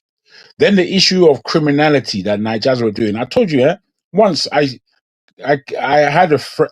He's my cousin. I was gonna say friend, but he's my cousin, and he saw me going to the cash point, and then I finished. He said, "Come." I was right next to him. He said I should come like this. I said, how much closer do you want me to get now? He said, did you just go to that wall? This is what he saw. Did you go to that wall and collect money? That's what he asked me. I said, it's a cash point machine and it operates like this. Do you know, within about 2 months, that guy became an expert, I don't know, 419ist with credit cards. And he was just making man, the money that guy made from this thing, they were just seeing opportunities that people like me and you wouldn't see necessarily, So there was a time that on the news, 10 Nigerians were caught today with frauding out a nursing home. There was a Nigerian who has he has 5 different passports, and he's collecting money from the Social Security worth 100,000 per XYZ. This was the news that we were collecting. So that's South Africa. With the amount of Nigerians that went down there, I know, when they come reports, we know what they're doing. The same in America, the same anywhere. And they made their money through certain levels of crime before they settled down in these nations. Right now, Nigerians are well positioned in this country, well positioned in America. They don't do as much of that level of criminality again. So with South Africa being a fresh country for many of them, and with the South Africans not really understanding or knowing who the rest of Africa are because they were so insular in their own countries, Nigerians would have been a shock. Nigerians generally would have, if we're to tell ourselves the truth, Nigerians would have been a shock in these societies. Are So you it's aware? something Are you aware that the South African population that are overseas make up about 1.6% of the population, while that of Nigeria is 1%. So in reality, South Africans travel out of their country at a higher rate than Nigerians. per population, you're talking about 57 million against 230 million. The rate is what matters in the sense that if they keep saying, one of the things they tend to say is that they stay in their country, they don't travel. But if you are traveling at I can tell you that the majority of those South Africans that have left are Oyimbos. That's exactly what I thought you were going to say. And I suspect so too. I actually suspect so. Maybe that explains why many of them left, though. Many of them left when apartheid. I remember the time apartheid finished. In my office, within about 2 weeks, there were 2 South Africans working in my office back in the 80s. Two. And I remember them very, very clearly in terms of how they used to communicate with me. They used to communicate with me as though apartheid never happened. And I used to have to remind them that we've been watching the news, or we've been watching you people. Yeah, these things happen, but this, that. I said, listen, I'm not your enemy, but guaranteed I'm not your friend. I'm not your friend. Yeah, so that's how I deal with these people. The thing is, South Africa. What he did now is that he didn't show any sense of pointing out that what Nigerians were doing to them was not good, and that they do have. Nigerians weren't really there at that time, or not there in the numbers that we are now. Yeah, but if Nigerians are responsible for dealing most of the drugs to them, and you have 400,000, all of those people were on drugs. Look, South Africa is not. South Africa is the most Western country in the whole of Africa. Western in the fact that they have Western problems. They've had a drug problem in South Africa way before. Some of them are very young, though. Some of them are very young. No. You see, if you go to South Africa and you go amongst the so-called colored and their arena, they are deeply drug infested to the point that they used to rape children. Be careful with the language, please. I'm sorry, because of the stupid that they were in. The level of their degradation of soul and spirit was deep. I used to mention that these people are no longer African. They're no longer African. You see, when I look at my parents and what they came with and what they handed down to us, well, those people, they didn't have anything to do with drugs. It was very few of them. And when I say drugs, I mean hard drugs. They didn't even have anything to do with marijuana, largely. The people that dealt with marijuana, we knew them. We knew who they were, and there were few. You understand? But when I speak about South African drug problem, it's past marijuana is second something. It's all the other drugs that they're on. All the other drugs they're on it. This is why that you remember that BBC documentary where that lady was saying she hates foreigners. That she was saying with such a passion. Yeah, and I'm sorry. I think when you take into account 400,000 are popping heroin every day in South Africa, and there's drug traffic, there's other forms of this in human trafficking, prostitutions, name it. You can see why that a country that helped South Africa gain independence suddenly produced a lot of people that are also the face of drugs to their children. Yes. Into why a lot of families getting devastated. There is no proof, is it? There is no evidence. I know but there is proof, though, that Nigerians are the ones doing it. One moment. I know that No, Nigerians bro, you are not shouldn't look at the that. Nigerians are not the only ones doing that thing. Nigerians. They, If they've if just I may come say in there. something, can you guys hear me? Yes. Yes, we can. Okay, so I do not believe that Nigerians are the only kingpins. They are the only sellers of drugs. All crime goes beyond nationalities. They go beyond skin colors. They go beyond ages and all sorts. I do believe that if a government fails, its people can fall into cracks of different types of criminality all over the world, including Nigeria and South Africa. And when you ask the white Africans regarding this Dudula and the Jacinta thing, their own perspectives will even throw more light, deeper light, that the problem is actually is deeper than what we're seeing on the news, than what is happening. A country so torn apart, apartheid never left. And I saw one video, one African asking a question, asking questions, and he was asking, he says, Black South Africans, apartheid, you said you were fighting apartheid, but the lands taken from you by the whites, you are not still free. You don't have those lands.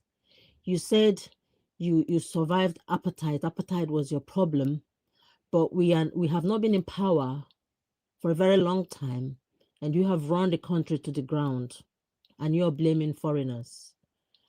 So he preferred, and you said you fought apartheid to gain freedom, and then now you're doing the same, giving such the same vibes of apartheid towards people that look like you, your own black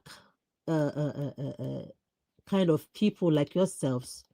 So what's the difference between what we did? See the way they think. So there's a large, huge discrepancy and divide between them. And he's saying, I'm not whether whether you munch the foreigners or not, it's not my business. But he prefers apartheid. You see his mindset? So I'm thinking, who is sponsoring these match and match things that are happening? So when a body is rotten, the head is part of it. So who are those big masters that are selling or cooking those drugs?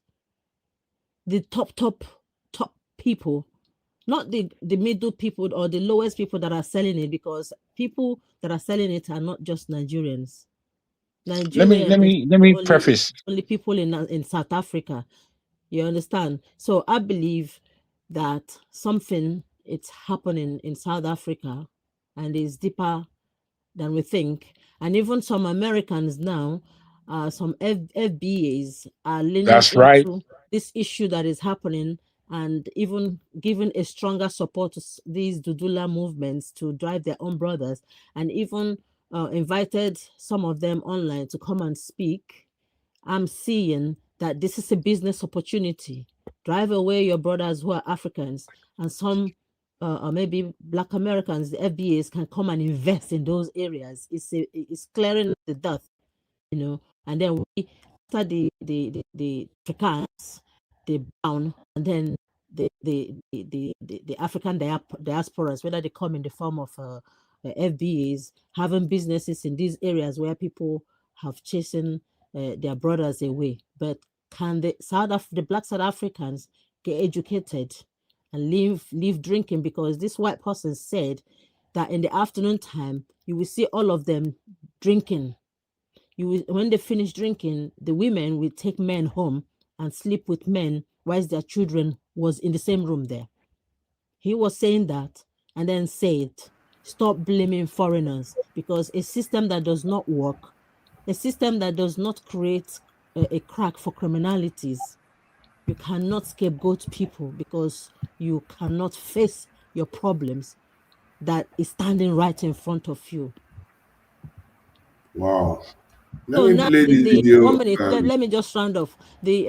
I remember one American, I think his FBA, was now leaning his voice. He was saying that how is it possible that Black South Africans are asking the foreigners who are criminals or illegal to leave their country, and then they are attacking the whole Africa, like the Mexico and South Africa football and the booing.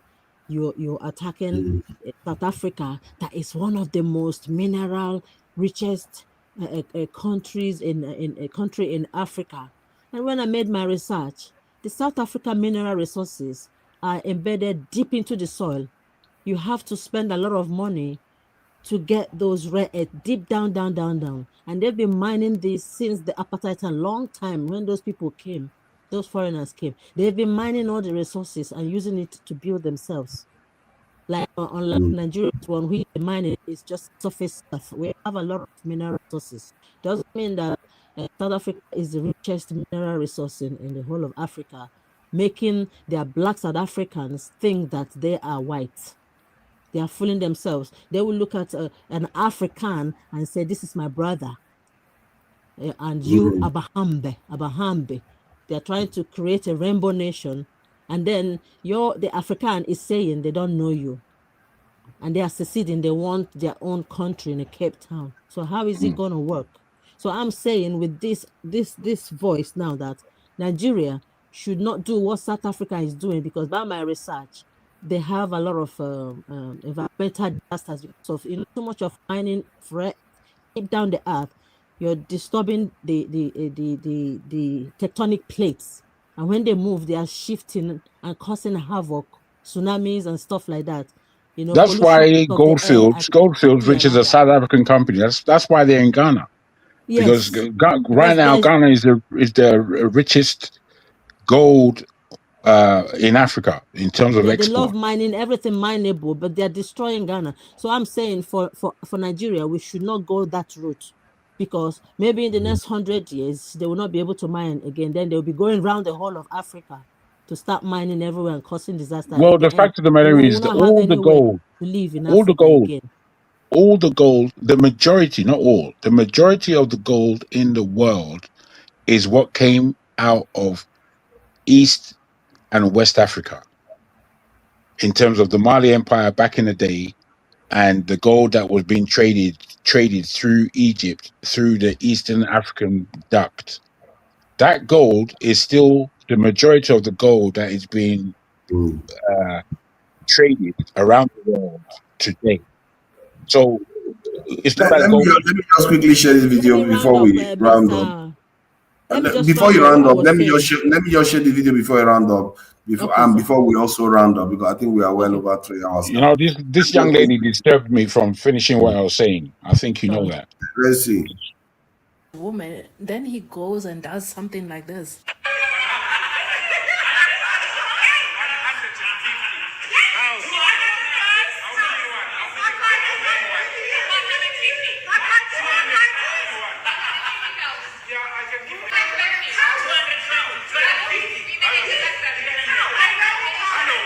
And then he goes and speaks to a black woman like this. Sorry, sorry, Sugum, sis, Sugum. Awuna indoda uyabonakala suka nje. Suka. Ungwala kwamathi uhlulwa ukuhlonipha ngoba usebenzela uhulumeni unephezali imali awunayo kodwa. Unespayslip kuphela. Abantu abanepayslip basihlupha. And then I must call you king. Nah. Kubitse king nah. So the idea is that he attacks black people, but worships Europeans, and this is where most people have an issue with. Was that the same man? The same man, man that is leading the South African Zulus to go after migrants. That is doing that, and he doesn't even treat his own South African women well. He would rather these Europeans.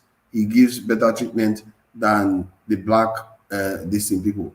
So you can see that this is what a lot of people don't like about the way they approach it. And then the vigilante actions too, where even innocent people, people that are actually doing business, creating business too for, creating employment for South Africans, they still chase them out anyway.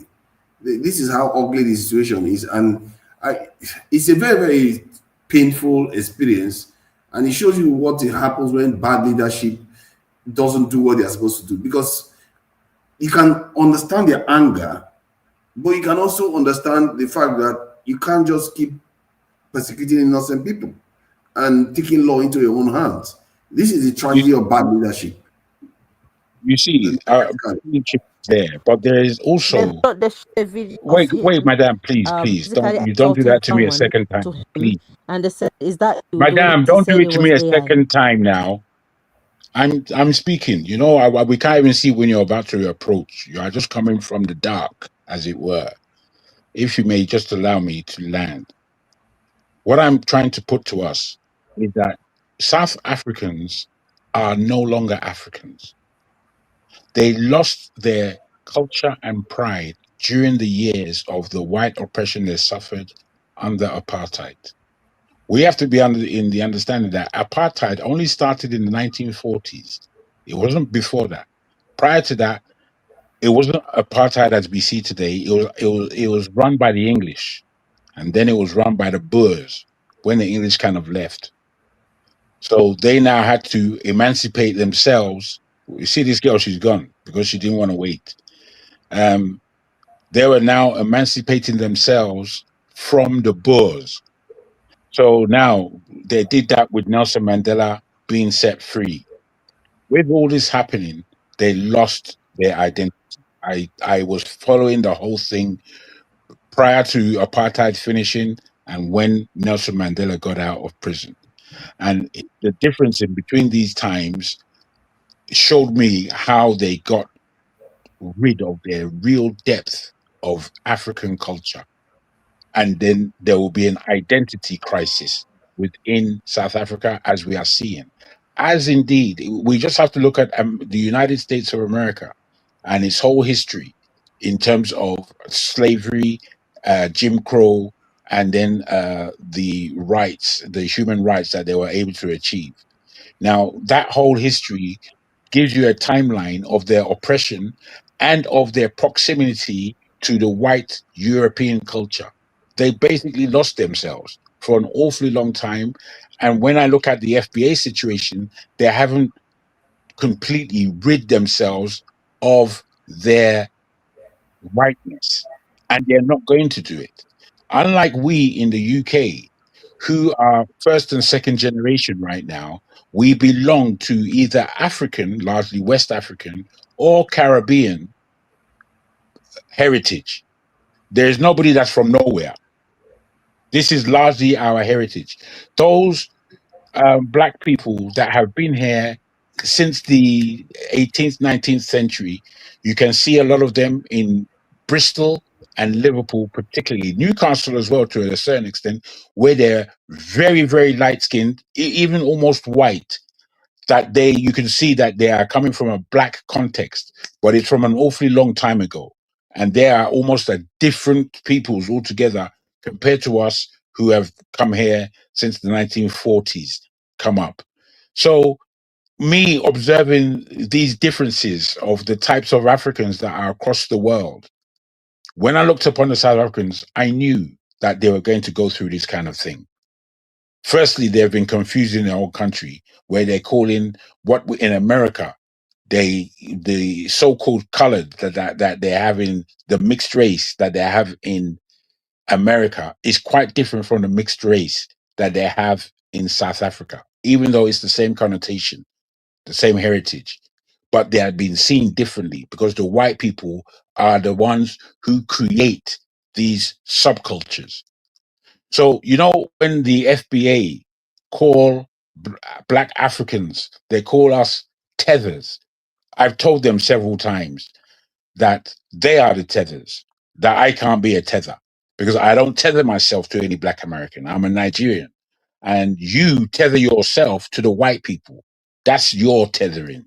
You seem to be telling me that you're an FBA, a foundational Black American, in order to separate yourself from me. That is your issue. And this is why you can't take me on this subject, forefather. I know it too well. I've been here too long.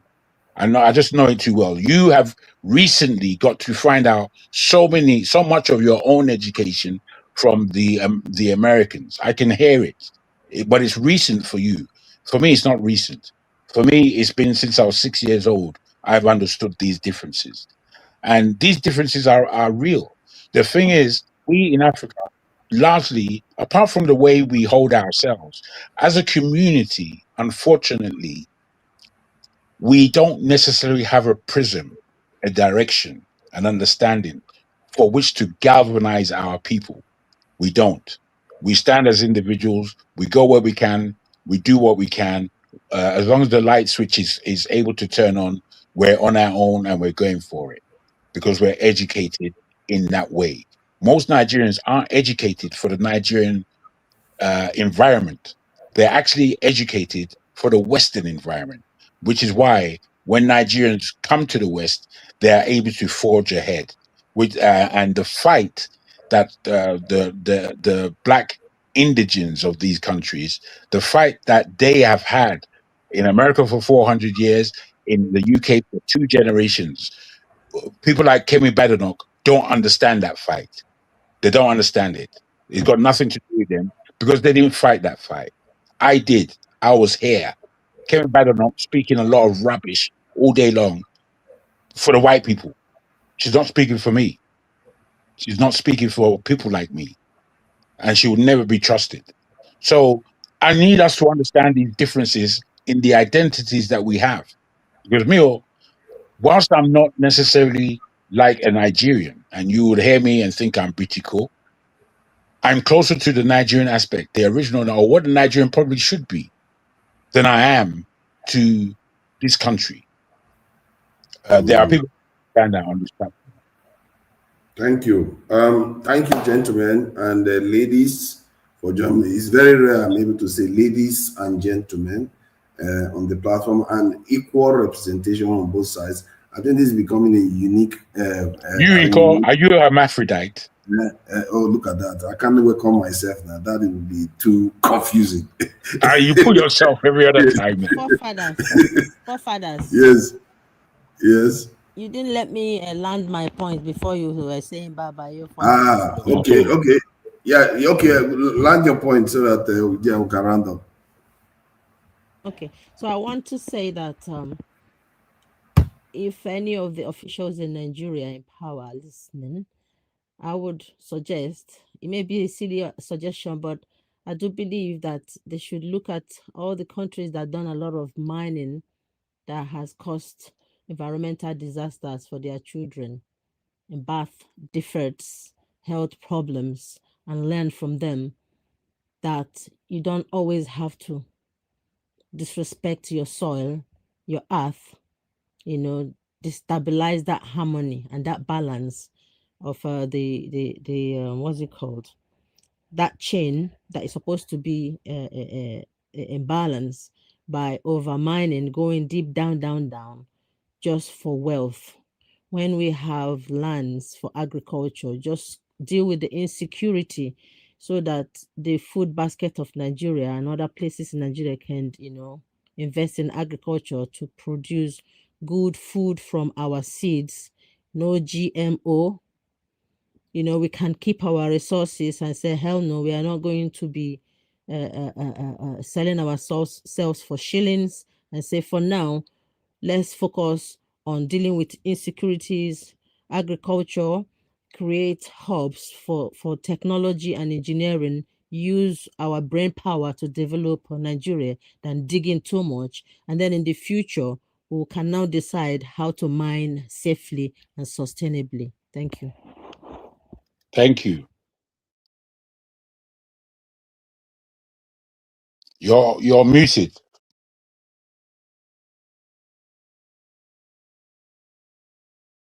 I'm talking to you, forefather. You are muted. Thank you for that, Jack. Jago now and again does mean solid. That is a solid there. Thank you.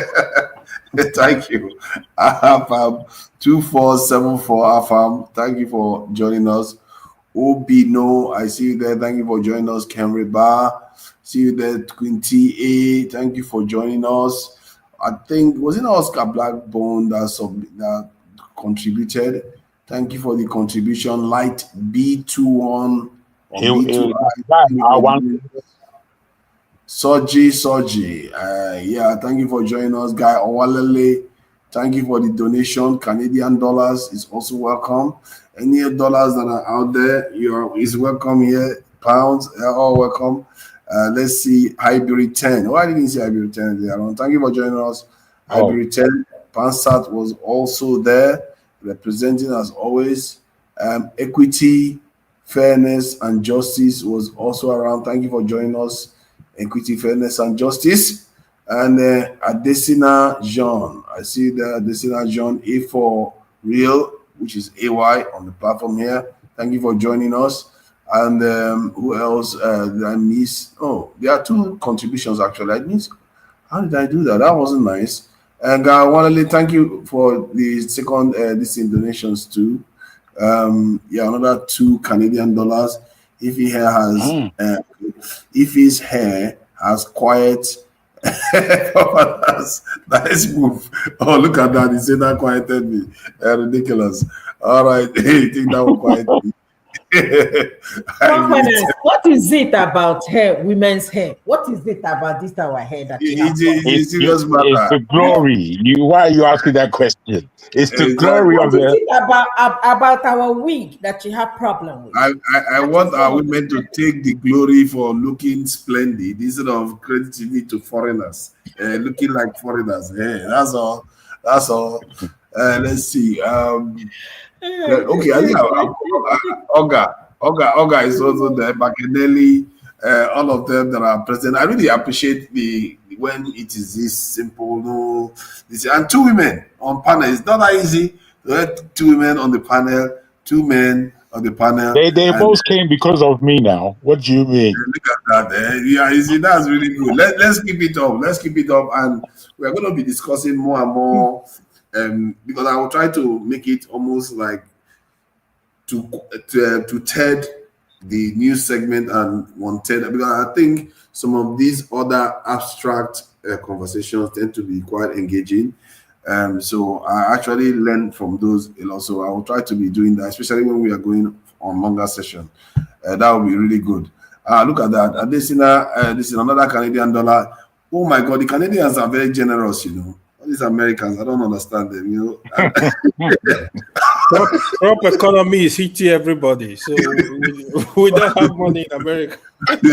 All these Americans, I really don't understand them, man. And this in John, I see you with the Canadian $5. I really appreciate it. Thank you for the donation. That is very, very good. And we're going to be doing more of this. I really hope, hello, you can join us. If you always feel free to join us, because I think I enjoy when the balance is there. Jago doesn't go crazy. AY doesn't go after Jago as badly. No, I don't go after Jago. Is my man, man. He's my man. Even if he dislikes me, it's okay. No problem. I don't dislike anybody. I just say give points. Minus points and plus points where they deserve. It's okay, brother. Yeah, thank you all. And until next time, we're going to see you later on tomorrow. And don't forget to join us. Forefather, before you run, are you well? In terms of, normally you would continue the show for longer. I'm wondering about your energies. Are you? No. I've been very, very busy, and currently I'm in Nigeria. You see, so. Oh, really? Get busy, yes. You see, this is one of my best trips. It's not easy to have multiple and I'm in a village. This is a Nigerian village that is better than Abuja's signal. Can you believe that? You are in your village? I'm in a village. You can't even tell us where the village is. You can't even tell us where you are from. Yeah, look at that. You can't even tell us where you're from. You can't tell us where your village is. My point That's why we have to suspect him now. For all we know, he's playing with the C. He's being paid by CIA. Oh my God, I'm being paid by anybody. Nobody's paying me anything. Be careful. See. So, but I mean, a village. What surprised me is that this session didn't break once. That is scary. And if you go to Abuja, you won't get good connection. Nigeria has ports of function. It's really weird. You can't even predict it. That's why I said when I went to the south, I was a little bit shocked. Some of the development that I saw there, while other parts are just completely left floundering. And is it the village of your APC contributor? Maybe that's why you have good internet. I don't know why people say I relate to APC at all. Yeah, I lambast APC constantly, and but it is what it is. APC seems to be saying, "What am I going to do?" And yeah, so I will have a lot more things to say about some of my experiences in Nigeria, like that Bolt guy that I challenged. It turns out that the Bolt guy is highly educated. Nigerians, they are hustlers, so highly educated and everything, and yet they keep behaving like that. But he decided that no, he's not going to do it that day because I questioned why he was doing it. You know, sometimes when you question people, then they remember that okay, they hate the same behavior. So he decided to come in instead of trying to get cash for payment for the Bolt this in the service. And because I'm sure they are running Bolt at a loss in Nigeria right now because many of those drivers, they don't want to pay Bolt its fair this in commission. But it's all right. We'll see. When they finish the Bolt, then InDrive takes over. There are different these in companies that are out there. So let me see. For others, greet greet Asare Dokubo. What's wrong with you people? I'm not greet Asare Dokubo. Yeah, people. Don't mind our fam that is telling me to greet Asare Dokubo. Funny enough, I'm about to play Opobo songs. So till this evening, when the damages return with the guests, I don't know who the guest name is, but feel free to join us, and then that would be interesting. I don't know why I tend to join those sessions actually. And bye everyone.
Elijah Sokwabia, Gideon Sokwabia, Namu Abraham, Isaiah Onyamuma, Tito Patenken Sukabo, Anile Supa, Anto, Alva, and we're on your map, we're on your baby.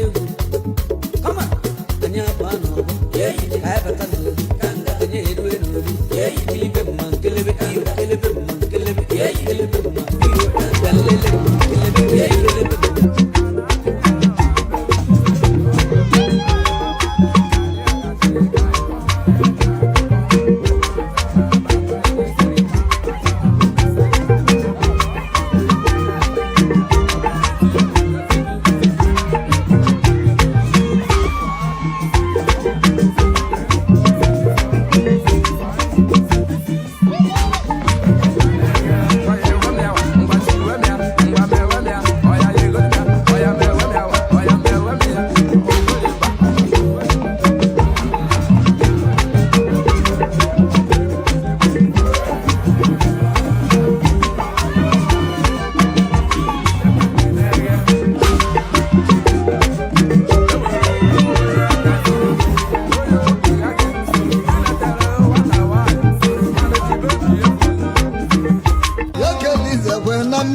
malogwe na wogwaro nze kwenye uko kedizi kosi na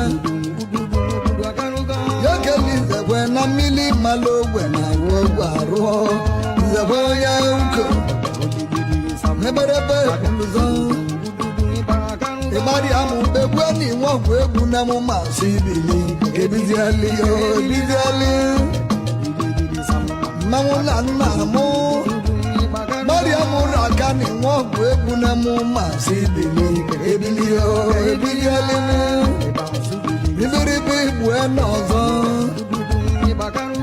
yego keliza baba tibo obodo oyibo patazia namu na namu yekeliza bwa mili malogwe na wogu aro kwenye uko kedizi kosi na yekelize kwena mili malogwe na wogwaro nze kwenye uko neberebe kuluzo ibari amu begweni wogwe egwu na mu masibili kebizi ali yo ebizi ali mamula namu Mariamu rakani wogu egwu na mu masibili ebilio ebilialini ibiribi bueno zo yego keliza baba tibo obodo oyibo patazia